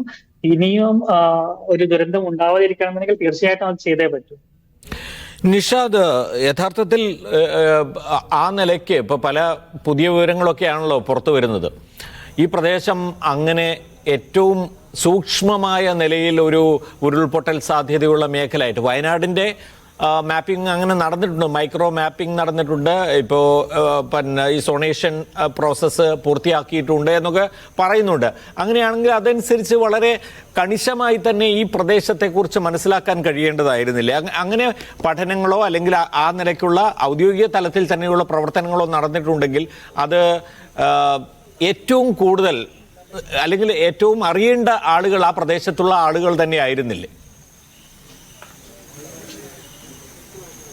അല്ല പ്രമോദ്, 2018 വലിയ പ്രളയത്തിന് ശേഷം നമ്മൾ നേരത്തെ സംസാരിക്കും പറഞ്ഞല്ലോ, ഏതാണ്ട് 14,000-ഓളം ചെറുതും വലുതുമായ ലാൻഡ് സ്ലൈഡ് ആ പ്രളയകാലത്ത് കേരളത്തിൽ ഉണ്ടായിട്ടുണ്ട്. ഉരുൾപൊട്ടലിൻ്റെ സ്വഭാവത്തിലുള്ള ഏതാണ്ട് 1000-ഓളം ഇൻസിഡൻസ് ഉണ്ടായിട്ടുണ്ടെന്നാണ് കണക്കുകൾ പറയുന്നത്. അപ്പോൾ അതിൻ്റെ പശ്ചാത്തലത്തിൽ കേരളത്തിലെ ഉരുൾപൊട്ടൽ സാധ്യതാ മേഖലകൾ, ഈ ദുരന്തം ആവർത്തിക്കാതിരിക്കാൻ ഇനി ചെയ്യേണ്ട കാര്യങ്ങൾ എന്നിവയെക്കുറിച്ച് വളരെ വിശദമായ ചർച്ചകളും സംവാദങ്ങളും അന്ന് ഉണ്ടാവുകയും അതിനു വേണ്ടി നമുക്ക് ഏർപ്പാടാക്കാൻ കഴിയുന്ന സാങ്കേതിക ശാസ്ത്ര വിദ്യകൾ എന്തൊക്കെയാണെന്നതിനെക്കുറിച്ച് വലിയ ഡിസ്കഷൻ നടന്നതാണ്. പക്ഷേ നമുക്കതിനെ പൂർണ്ണമായി എത്താൻ കഴിഞ്ഞിട്ടില്ല. നേരത്തെ ശ്രീ യൂനിസ് അലി ചൂണ്ടിക്കാണിച്ചതുപോലെ ഏറ്റവും ഫ്രജൈലായ ലാൻഡ് അവിടെയൊക്കെയാണ് ഈ അപകടം ഉണ്ടാവാൻ സാധ്യതയുള്ളത്. അത് നമ്മൾ മാപ്പ് ചെയ്തിട്ടുണ്ട്. അത്തരം സ്ഥലങ്ങളിൽ മുന്നറിയിപ്പ് കൊടുക്കുക എന്നതിനപ്പുറത്തേക്ക് കൂടുതൽ സൂക്ഷ്മതയുള്ള മുന്നറിയിപ്പ് സംവിധാനത്തിലേക്ക് പോകാൻ കഴിഞ്ഞിട്ടില്ല. അതുകൊണ്ടാണ് വിദഗ്ധരായ ആളുകൾ നമുക്കതിന് കൂടുതൽ ടെക്നോളജി വേണ്ടതുണ്ട്. അതിന് മഴ കൂടുന്നതിനനുസരിച്ച് ഉരുൾപൊട്ടാൻ സാധ്യതയുള്ള പ്രദേശങ്ങളെ ഐഡന്റിഫൈ ചെയ്യുക, അതിന് കൃത്യമായിട്ട് അത് പിൻ പോയിന്റ് ചെയ്ത് അവിടെ നിർദ്ദേശങ്ങൾ കൊടുക്കുക എന്നതിലേക്ക് നമുക്ക് മാറാൻ കഴിയണം. അതിന് കേരളത്തിൻ്റെ ഇപ്പോഴത്തെ സവിശേഷമായ കാലാവസ്ഥയും അതിൻ്റെ സാഹചര്യങ്ങളെയും കുറിച്ച് കേന്ദ്ര സർക്കാരിനടക്കം ഒരു വിഷൻ ഉണ്ടാവുക എന്നത് പ്രധാനപ്പെട്ട കാര്യമാണ്. അപ്പോൾ അതിലേക്ക് പോകുന്നതിന് നമുക്ക് വിപുലമായ ഒരു പ്രോജക്റ്റ് ആവശ്യമുണ്ട്. വയനാട്ടിലെ ഈ ഉരുൾപൊട്ടൽ മേഖലയെക്കുറിച്ച് മുന്നറിയിപ്പ് കൊടുക്കുക എന്ന് മാത്രമല്ല, ഉരുൾപൊട്ടൽ എന്ന് പറയുന്നത് നമ്മൾ മുന്നറിയിപ്പ് കൊടുക്കാനേ കഴിയൂ, പൊട്ടാതിരിക്കില്ല. അതുകൊണ്ട് തന്നെ അവിടെയുള്ള ആളുകളെ ഇനിയും ആവർത്തിക്കപ്പെടുന്ന അപകടം ഉണ്ടാകുന്ന സ്ഥലത്ത് ആളുകൾ പ്രധാന കാര്യമാണ്. കാരണം ഇതിന് തൊട്ടടുത്താണ് പുത്തുമല അപകടം ഉണ്ടായത്. ആ പ്രദേശം കഴിഞ്ഞാണ് ഞങ്ങൾ വന്നത്. അതെ, ഞാനും പുത്തുമല സന്ദർശിച്ചിട്ടുണ്ടായിരുന്നു കഴിഞ്ഞ തെരഞ്ഞെടുപ്പ് കാലത്ത്. അവിടെയുള്ള പ്രദേശത്തുള്ള ആളുകൾക്ക് എന്താണ് പറയാനുള്ളത് എന്ന് അറിയാൻ വേണ്ടി കൂടി. അപ്പോൾ അവിടെയുള്ള ആളുകൾ പറഞ്ഞൊരു കാര്യമുണ്ട് നിഷാദ്, അതായത് എത്രയോ അത് കഴിഞ്ഞ് 19-ലായിരുന്നല്ലോ പുത്തുമല, അത് കഴിഞ്ഞിട്ടുള്ള ഈ വർഷങ്ങളിൽ മുഴുവൻ 5 വർഷം കൊണ്ട് പിന്നെ അവരുടെ ജീവിതമാകെ മാറിപ്പോയി. പക്ഷേ അപ്പോഴും ഈ 5 വർഷത്തിന് ശേഷവും പലർക്കും അവർക്ക് കിട്ടേണ്ടിയിരുന്ന സഹായങ്ങളൊന്നും കിട്ടാതെയും അതിൻ്റെ നൂലാമാലകളിലൊക്കെ പെട്ടുകിടന്നും ഒക്കെ ഇപ്പോഴും അവിടുത്തെ ആളുകൾ ജീവിതം തള്ളി നിൽക്കുകയാണ്. ഇതിപ്പോൾ നോക്കുകയാണെങ്കിൽ അതുമായി താരതമ്യം ചെയ്യുമ്പോൾ ഇപ്പോൾ പിന്നെ മുണ്ടക്കൈയിലുണ്ടായിരിക്കുന്ന ദുരന്തം അതിൻ്റെ എത്രയോ വലുതാണ്. അപ്പോൾ ഈ പെട്ട ആളുകളെ മുഴുവൻ ഇനി പുനരധിവസിപ്പിക്കുക, അവർക്ക് ആവശ്യമായിട്ടുള്ള ഒരു ജീവിതം കെട്ടിപ്പടുക്കാനുള്ള അവസ്ഥയൊക്കെ ഉണ്ടാക്കുക എന്ന് പറയുന്ന വലിയൊരു ടാസ്ക് അവിടെ നമ്മുടെ മുമ്പിൽ നിൽക്കുകയാണ് എന്ന് പറയേണ്ടി വരും. അപ്പോൾ ഞാൻ നിഷാദ് ഒരുപക്ഷെ നാളെ ആരംഭിക്കുന്ന സർവകക്ഷി യോഗത്തിൽ അത്തരത്തിലുള്ള ചിന്തകളിലേക്ക് കൂടി പോകും എന്ന് കരുതാം. പോവേണ്ടതുണ്ട് സാർ, നിശ്ചയമായും. കാരണം അതിൻ്റെ ഏറ്റവും പ്രധാനപ്പെട്ട പ്രശ്നം നമുക്ക് എല്ലാ പ്രളയകാലത്തും കേരളത്തിൽ ഇപ്പോൾ വലിയ മഴയുടെ ഒരു സീസൺ എല്ലാ വർഷവും നമ്മൾ അഭിമുഖീകരിക്കുകയാണ്. അതിന് എല്ലാ വർഷവും നമ്മൾ ചെറുതും വലുതുമായ ദുരന്തങ്ങളെ അഭിമുഖീകരിക്കുന്നു എന്നതുകൂടി കാണേണ്ടതുണ്ട്. അപ്പോൾ എല്ലാ വർഷവും മഴക്കാലത്ത് മരിക്കാൻ വിധിക്കപ്പെട്ടവരായ 2 ജില്ലകളുണ്ടാവുക. ഇപ്പോൾ പെട്ടിമുടി നമുക്ക് ഓർമ്മയുണ്ട്, ഇടുക്കി ജില്ലയിൽ. വയനാട്ടിലാണെങ്കിൽ പലയിടത്തായിട്ട് അപകടം ഉണ്ടാകുന്നു. അപ്പോൾ വയനാടിനെയും ഇടുക്കിയും പ്രത്യേകമായി പറഞ്ഞാൽ നമുക്കറിയാം, കോഴിക്കോടും മലപ്പുറത്തും എല്ലാം അപകടം ഉണ്ടാവുകയും മലപ്പുറത്ത് കവളപ്പാറയിൽ വലിയ ദുരന്തം ഉണ്ടാവുകയും ചെയ്തു. പക്ഷേ നമ്മൾ പ്രത്യേകമായി പരിശോധിക്കേണ്ടത് ഇടുക്കിയിലും വയനാട്ടിലും നിരന്തരമായി ഉരുൾപൊട്ടൽ സാധ്യതാ മേഖലകൾ ഉണ്ടാവുകയും അവിടെ മനുഷ്യർ തിങ്ങി താമസിക്കുകയും ചെയ്യുന്നു. ഇപ്പോഴും ജീവനും കയ്യിലെടുത്ത് പിടിച്ച് താമസിക്കുന്ന മനുഷ്യർ ഈ 2 ജില്ലകളിലുണ്ട്. അപ്പോൾ എല്ലാ പ്രളയകാലത്തും സ്വന്തം സഹോദരങ്ങളുടെ കുഞ്ഞുങ്ങളുടെ മരണം കാണാൻ വിധിക്കപ്പെട്ടവരായ 2 ജില്ലകളെ വിട്ടുകൊടുക്കുക എന്ന് പറഞ്ഞാൽ അതൊരു അഡ്മിനിസ്ട്രേഷന്റെ പ്രശ്നമാണ്. നമ്മൾ സർക്കാരിനെ വെറുതെ കുറ്റം പറയല്ല, അവർ അഡ്മിനിസ്ട്രേഷൻ അതിന് ഒരു വിഭാവനത്തോടെ ഒരു പദ്ധതി ഉണ്ടാക്കുകയും അത് പരിഹരിക്കുകയും ചെയ്യേണ്ടതാണ്. കാരണം സാങ്കേതികമായ വളർച്ചയും കൂടി ആവശ്യമുണ്ട്. സ്വഭാവത്തിൽ അതിന്റെ വലിയ ത്രെട്ട് അനുഭവിക്കുന്നുണ്ട്. യെസ്. അപ്പോൾ അതുകൊണ്ട് ഞാൻ പറയുന്നത്, ടെക്നോളജി വികസിക്കുമ്പോൾ നമുക്ക് മുന്നറിയിപ്പ് സംവിധാനം പക്കയാക്കാൻ കഴിയും. അതിനൊപ്പം തന്നെ ജീവിതം സാധ്യമല്ലാത്ത സ്ഥലം ഇപ്പോൾ ആളുകളോട് മാറ്റിപ്പാർപ്പിച്ചാലും 3-4 ദിവസം കഴിഞ്ഞ് ആളുകൾക്ക് മടങ്ങി വരാൻ കഴിയുന്ന സ്ഥിതിയല്ല. ഇപ്പം നിൽക്കുന്ന ഈ ചൂരൽമലയിലെ മുണ്ടക്കൈയിലെ ആളുകളെ അവിടെ നിന്ന് മാറ്റിപ്പാർപ്പിച്ചിരിക്കുന്നു എന്ന് വിചാരിക്കാം. അവർക്ക് 3-4 ദിവസം കഴിയുമ്പോൾ കാലാവസ്ഥ ഒന്ന് കാമായി കഴിഞ്ഞാൽ തിരിച്ചു വരാൻ കഴിയില്ല. കാരണം അവരുടെ ജീവിത ഭൂമിക ആകെ തന്നെ നഷ്ടപ്പെടുത്തുന്ന തരത്തിലുള്ള വലിയ കലാമിറ്റിയാണ് ഉണ്ടാകുന്നത്. അപ്പോൾ അതുകൊണ്ട് താമസിക്കാൻ കഴിയാത്ത ഏരിയകളെ മാപ്പ് ചെയ്യാനും ആളുകളെ നമ്മൾ കൺവിൻസ് ചെയ്യാനും അതിപ്പോൾ നമ്മൾ കുറച്ച് പെയിൻ എടുക്കണമെന്നാണ് ഞാൻ പറയുക ഇവിടെ നിൽക്കുമ്പോൾ. അതല്ലാതെ ഒരുപാട് സാങ്കേതിക പ്രശ്നമുണ്ട്, ഒരുപാട് നയപരമായ പ്രശ്നങ്ങളുണ്ട്, അതിൻ്റെ പലതരത്തിലുള്ള വിഭവപരമായ പരിമിതിയുണ്ട് എന്ന് പറഞ്ഞാൽ നമ്മൾ ഈ ദുരന്തങ്ങളെ വീണ്ടും കാണുകയും അതിന് സാക്ഷിയാവുകയും ചെയ്യേണ്ടി വരും. അതുകൊണ്ട് ഭരണകൂടം, അതിന് ഉത്തരവാദിത്തപ്പെട്ട ആളുകൾ, അതിനകത്ത് ആർക്കൊക്കെയാണോ സ്വാധീന ശക്തിയാകാൻ കഴിയുക, അത്തരമുള്ള ആളുകൾ കുറച്ച് പെയിൻഫുൾ ആയിട്ടുള്ള ഒരു എഫേർട്ട് ആണെങ്കിൽ കൂടി അത് എടുത്തുകൊണ്ട് മാത്രമേ നമുക്ക് ഇത്തരം പരിപാടികളെ അവസാനിപ്പിക്കാൻ കഴിയുള്ളൂ എന്നുകൊണ്ട് ഇപ്പം നാളെ നേരത്തെ സാറി വെച്ചപോലെ നാളെ മുതൽ പരിശോധിക്കുമ്പോൾ ആടൊക്കെ മണ്ണടിയിലുണ്ട് എന്ന് കണ്ടെത്തുക എന്നുള്ളതാണ്. ഇപ്പം നേരത്തെ യൂനുസ് അലി ചൂണ്ടിക്കാണിച്ച വളരെ പ്രധാനപ്പെട്ട കാര്യമാണ്. എന്ന് വെച്ചാൽ ഈ സാറ്റലൈറ്റ് ഇമേജുകൾ എടുക്കുക എന്ന് വെച്ചാൽ ഈ അപകടം ഉണ്ടാകുന്നതിന് തൊട്ട് മുൻപ് എവിടെയൊക്കെ റെസിഡൻഷ്യൽ ഏരിയാസ് ഉണ്ടായിരുന്നു എന്ന് അറിയാൻ മുമ്പിലുള്ള വഴി അത് മാത്രമാണ്. നമ്മൾ അർജുൻ്റെ കാര്യം പറഞ്ഞപ്പോൾ അത് പറഞ്ഞല്ലോ. കാരണം അർജുൻ്റെ ലോറി ഈ ഫ്ലഡ് ഉണ്ടാകുന്നതിന് മുമ്പ് ലാൻഡ് സ്ലൈഡിന് തൊട്ട് മുമ്പ് എവിടെയാണ് ഉണ്ടായിരുന്നത്, അത് അവിടെ കടന്നു പോയിരുന്നോ, അയാൾ അതിന് പുറത്തുണ്ടായിരുന്ന കാര്യങ്ങൾ അറിയാൻ വേണ്ടി നമുക്ക് ഉപയോഗിക്കാൻ കഴിയുക ഈ ഇമേജുകളാണ്. അത് വേണമെങ്കിൽ ഉപയോഗിക്കാം. പക്ഷേ അതിലേക്ക് ഇപ്പോൾ ഈ ദിവസങ്ങളിലോ ഈ മണിക്കൂറുകളിലോ കടക്കുമെന്ന് വിചാരിക്കാൻ വയ്യ. അതിനപ്പുറം ഇവിടുത്തെ ആളുകളെയൊക്കെ ഉപയോഗപ്പെടുത്തിക്കൊണ്ടും പിന്നെ വീടുകളുടെ മേൽക്കൂര പോലെയുള്ള അവശിഷ്ടങ്ങൾ ഇവിടെയുണ്ട്. ആ ഭാഗങ്ങളിൽ തെരച്ചിൽ നടത്താൻ കൂടുതൽ മെഷീനറി ഉപയോഗിക്കുന്നതോടെ കുറച്ചൊരു വേഗത്തിലൊരു വ്യക്തത വരുമെന്നാണ് വിചാരിക്കുന്നത്. അങ്ങനെയാണെങ്കിൽ നാളെ വീണ്ടും വരാൻ പോകുന്നത് മരണക്കണക്കിൻ്റെ വലിയ ഉയർച്ച തന്നെ സംഭവിക്കും. അല്ലെങ്കിൽ അതാണ് നമ്മൾ കാണാൻ പോകുന്നത്. കാരണം ഇപ്പോൾ 220 നാളെ ഈ മണ്ണടിയിൽ കിടക്കുന്ന ആളുകളുടെ കാര്യം പറയുമ്പോൾ ഈ 50 or 100 ആളുകൾ പോലും അല്ല എന്നിവിടെയുള്ള ആളുകൾ ഇപ്പോൾ സംസാരിക്കുമ്പോൾ പറയുന്നു. അപ്പോൾ അതിനകത്ത് എന്താണ് നാളെ നമ്മൾ കാണാൻ പോകുന്ന കാഴ്ച, കേൾക്കാൻ പോകുന്ന കണക്ക് എന്നത് ഈ രാത്രിയിൽ നമ്മളെ നിശ്ചയമായും ഭയപ്പെടുത്തേണ്ടതുണ്ട്. തീർച്ചയായിട്ടും. നിഷാദ് കുട ചൂടിയാണ് നിൽക്കുന്നത്. നല്ല മഴ പെയ്യുന്നുണ്ടോ അവിടെ ഇപ്പോഴും? ഇപ്പം ഈ മൊമെൻറ്റിൽ ഇവിടെ കുറച്ച് മഴ കുറഞ്ഞിട്ടുണ്ട്. ചെറുതായിട്ട് മഴ ചാറുന്നതേ ഉള്ളൂ. അപ്പോൾ ഇവിടുത്തെ ഒരു പ്രത്യേകത അതിഭയാനകമായ മഴ പെയ്യുന്നു എന്നതല്ല, മഴ നിൽക്കുന്നില്ല എന്നാണ്. ഇപ്പോഴാണ് മഴ കുറച്ച് നേരം നിൽക്കുന്നത്. നിർത്താതെ കണ്ടിന്യൂസ് ആയിട്ട് മഴ പെയ്തുകൊണ്ടേയിരിക്കുകയാണ്. നനയുന്ന മഴ പെയ്യും. ആ മഴ ദിവസം മുഴുവൻ നിൽക്കുക.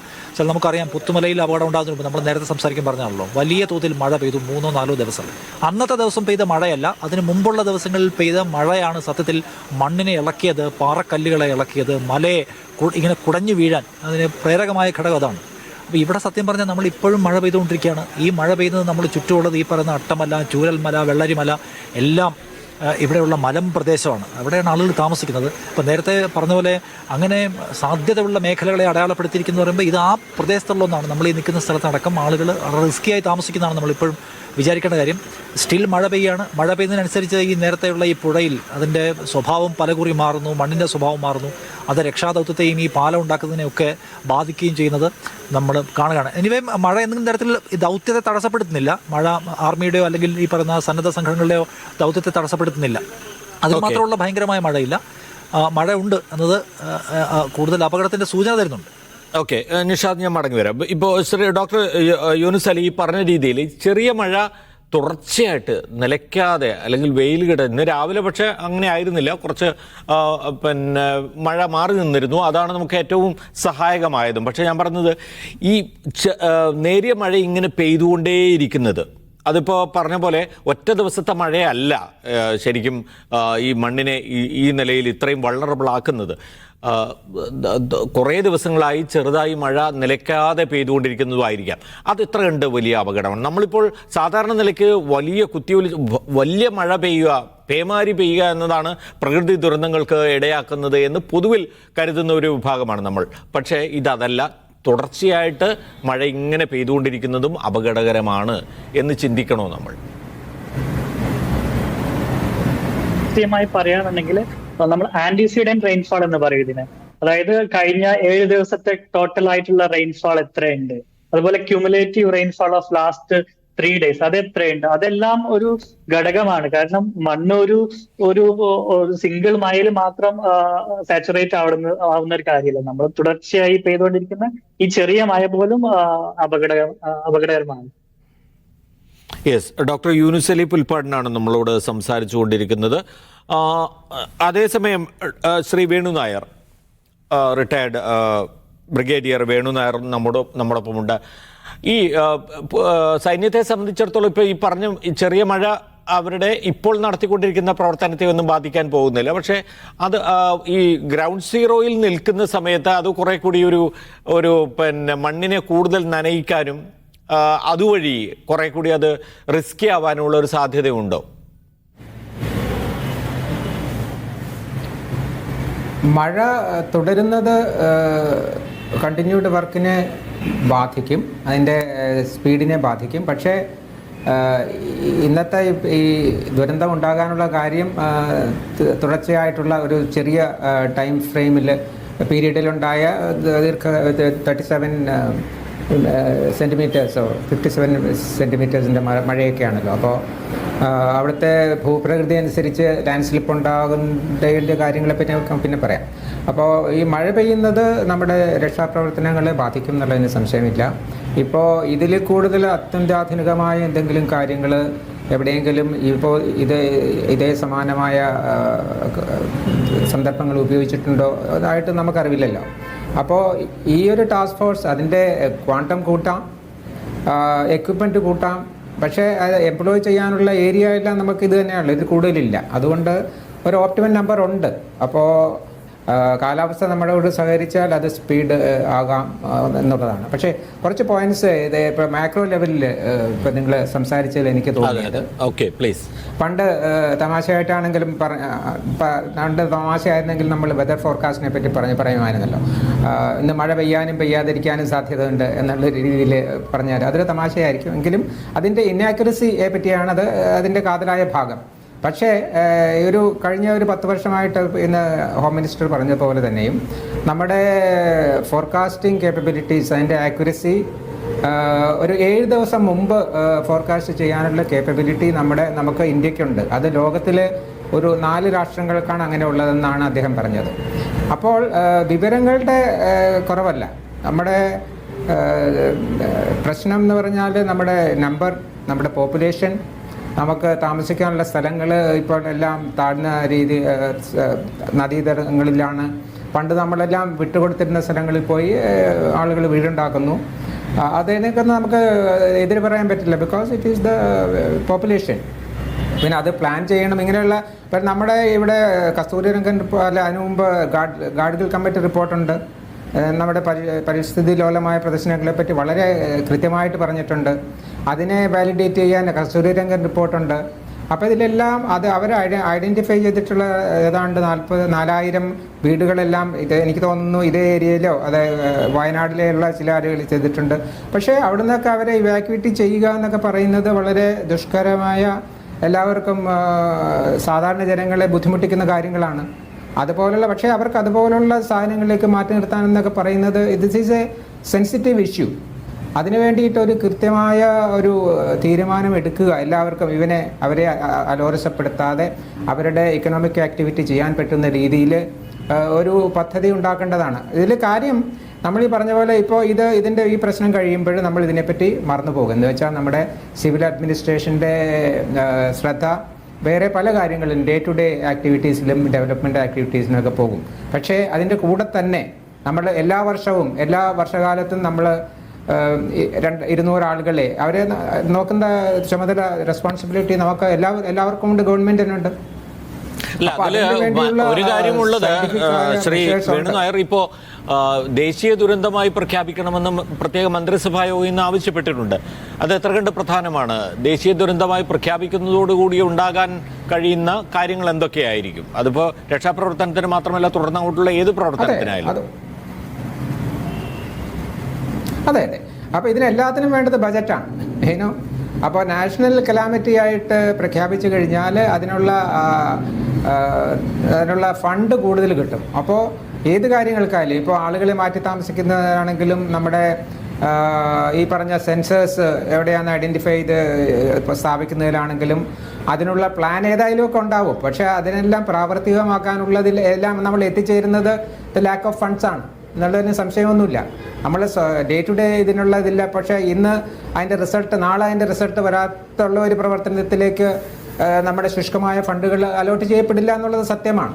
അപ്പോൾ അതുകൊണ്ട് ഇതിന് വേണ്ടത്ര ഫണ്ട്, ഇതൊരു നാഷണൽ കലാമിറ്റി ആയിട്ട് പ്രഖ്യാപിച്ചു കഴിഞ്ഞാൽ ഇതിനോടനുബന്ധിച്ച് ഉള്ള രക്ഷാപ്രവർത്തനങ്ങൾക്ക് നമുക്ക് അധികം പൈസയൊന്നും വേണ്ട. പക്ഷേ ഈ ഭാവിയിലേക്ക് കേരളത്തിൽ ഇപ്പോൾ വയനാട് മാത്രമല്ല, ഇപ്പോൾ എവിടെയാണെങ്കിലും ഇതുണ്ടാവുമല്ലോ. അതിൻ്റെ മാപ്പിംഗ് നടന്നിട്ടുണ്ട്. മാപ്പിംഗ് നടത്തുക, അതിനുള്ള എക്വിപ്മെൻറ്റ് ഉണ്ടാക്കുക, അതിൻ്റെ വേണ്ടിയിട്ടുള്ള ട്രയൽസും ഈ ഒരു മഴക്കാലം വരുന്നതിന് മുമ്പ് തന്നെ അതിൻ്റെ ഈ പറഞ്ഞ പ്ലാൻ അനുസരിച്ച് അതിൻ്റെ വാട്ട് ഈസ് അവൈലബിൾ എന്നുള്ളത് മനസ്സിലാക്കുക.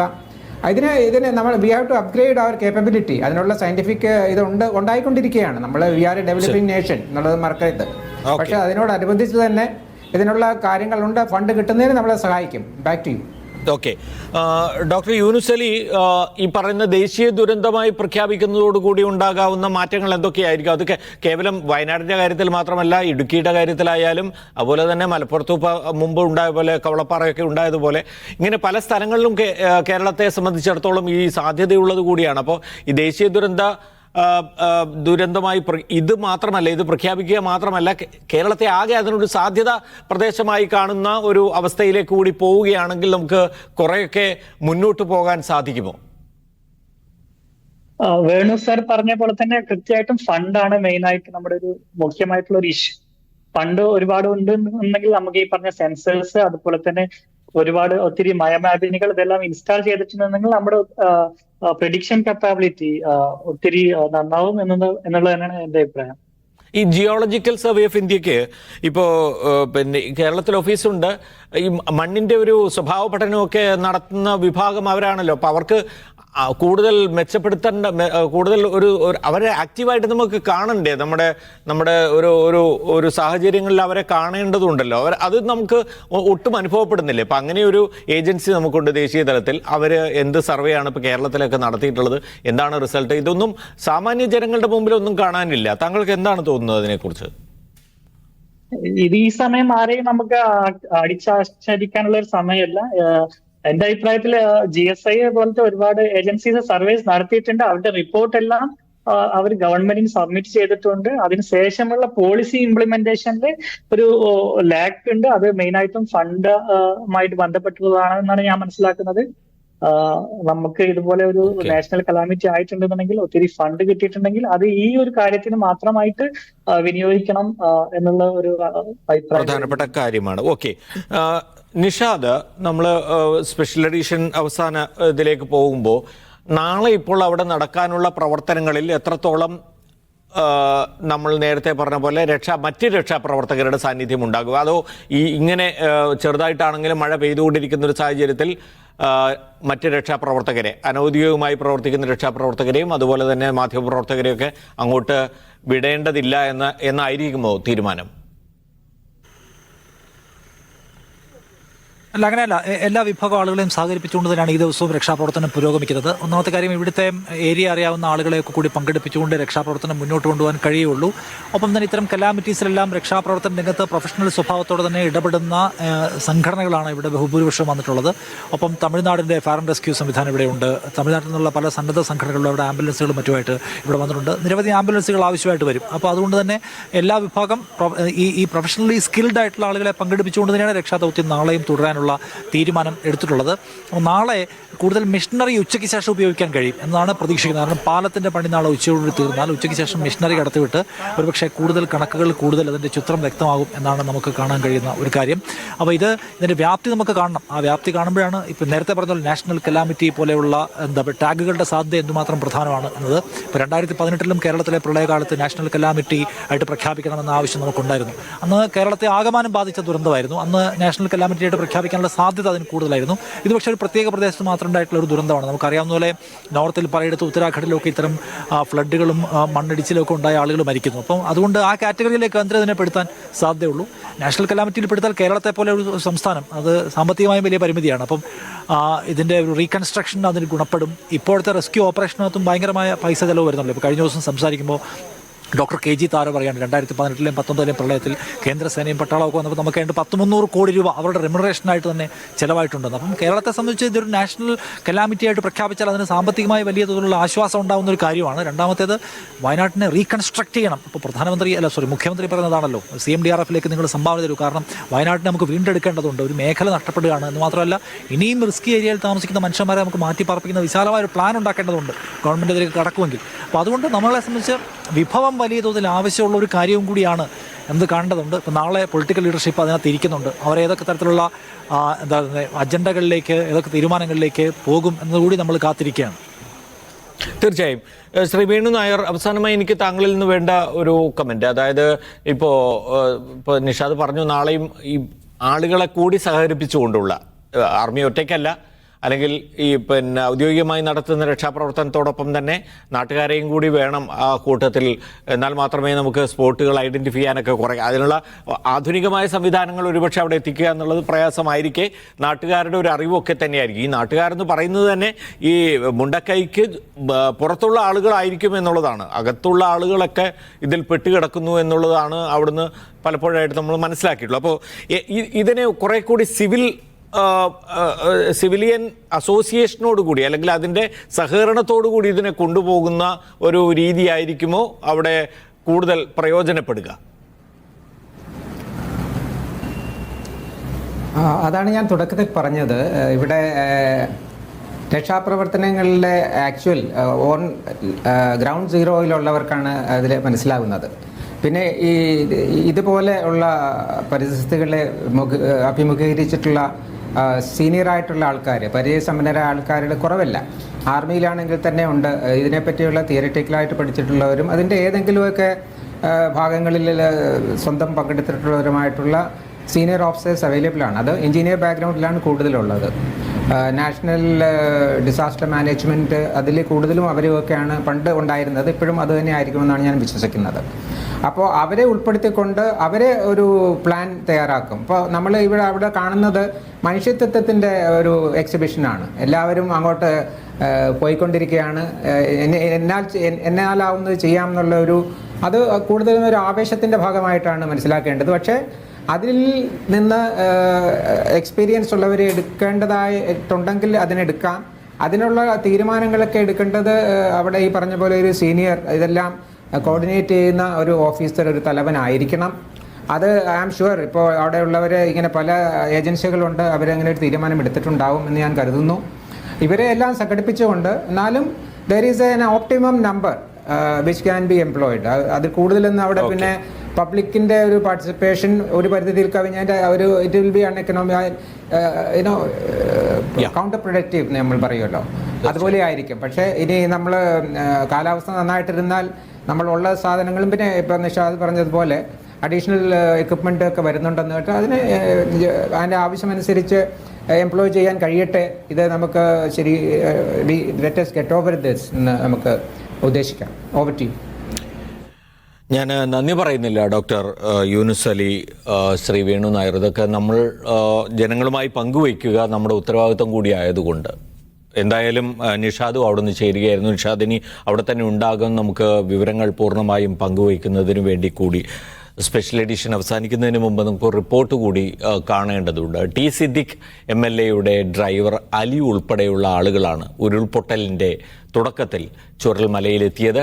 ചളിയിൽ പൂണ്ട് പോയ ആളെയും മരത്തിൽ പിടിച്ച് നിന്ന കുട്ടിയെയും രക്ഷിച്ച അനുഭവം പറയുകയാണ് അലി. ഉരുൾപൊട്ടലുണ്ടായ ദിവസം ആദ്യം എത്തിയ സംഘത്തിൽ ടി സിദ്ദീഖ് MLA-യും അദ്ദേഹത്തിന്റെ സ്റ്റാഫുകളും ഉണ്ടായിരുന്നു. ടി സിദ്ദീഖ് MLA-യുടെ ഡ്രൈവറായ അലി എന്നോടൊപ്പമുണ്ട്. അദ്ദേഹം ഈ ജീവനോടെ ഒരു കുഞ്ഞിനെ രക്ഷിക്കുകയും രക്ഷാപ്രവർത്തനം നടത്തുകയും ചെയ്തിരുന്നു. ഇപ്പോൾ നിങ്ങൾ അന്ന് എത്ര മണിക്കാണ് വന്നത്? ഞങ്ങൾ കറക്റ്റ് 3:30 ഇവിടെ എത്തി. 1:45 കോൾ വരുന്നത്. അത് MLA ഓഫീസിലെ സ്റ്റാഫ് സാലി കൽപ്പറ്റയാണ് വിളിക്കുന്നത്. പിന്നെ ഇങ്ങനെ സംഭവിച്ചു. ഞാൻ അന്നേരം തന്നെ സാറേയും കൂട്ടി ഇവിടെ എത്തി. അപ്പോൾ സാറ് വരുന്ന വിധത്തിൽ കലക്ടറെയും DGP-നെയും മുഖ്യമന്ത്രി എല്ലാവരെയും വിവരം അറിയിച്ചു. ആ വിവരം അറിയിച്ചതിൽ എപ്പോഴേക്കും അവിടെ എത്തിയവിടെ ഞങ്ങൾ കുറച്ച് ആളുകൾ ഇവിടെ ഉണ്ടായിരുന്നു. അപ്പോൾ നിന്നപ്പോഴാണ് ഫസ്റ്റ് തന്നെ ഈ ടൗണിൻ്റെ നേരെ ബേക്കിലെ വീടിന്ന് ഒരാളെ രക്ഷപ്പെടുത്തി, പിന്നെ സ്ത്രീനെ രക്ഷപ്പെടുത്തി. അതിനുശേഷം ഞങ്ങൾ തെരവ് തുടങ്ങിയപ്പോഴാണ് ഇപ്പോഴേക്ക് പിന്നെ രണ്ടാമത് പൊട്ടലുണ്ട് പറഞ്ഞ് എല്ലാവരും ഓടി. ആ ഓടുന്ന ഓട്ടത്തിൽ വീണ്ടും ഞങ്ങൾ അവിടെ നിന്നു. അവർ ആംബുലൻസുകൾ മേലോട്ട് കയറ്റി അയച്ചു. അപ്പോഴേക്ക് രണ്ടാമത്തെ പൊട്ടൽ നിങ്ങൾ ഇവിടെ വന്നതിന് ശേഷമാണ് ഉണ്ടാകുന്നത്? യെസ്, രണ്ടാമത്തെ പൊട്ടൽ ഞങ്ങൾ വന്ന് ആ ഈ ടൗണിന്റെ ബാക്ക് സൈഡിൽ നിന്ന് ആളുകളെ ചളി കൂടി പോയി എടുത്ത് മാറ്റുമ്പോഴാണ് രണ്ടാമത്തെ ആളുകൾ ഓടുന്നത്.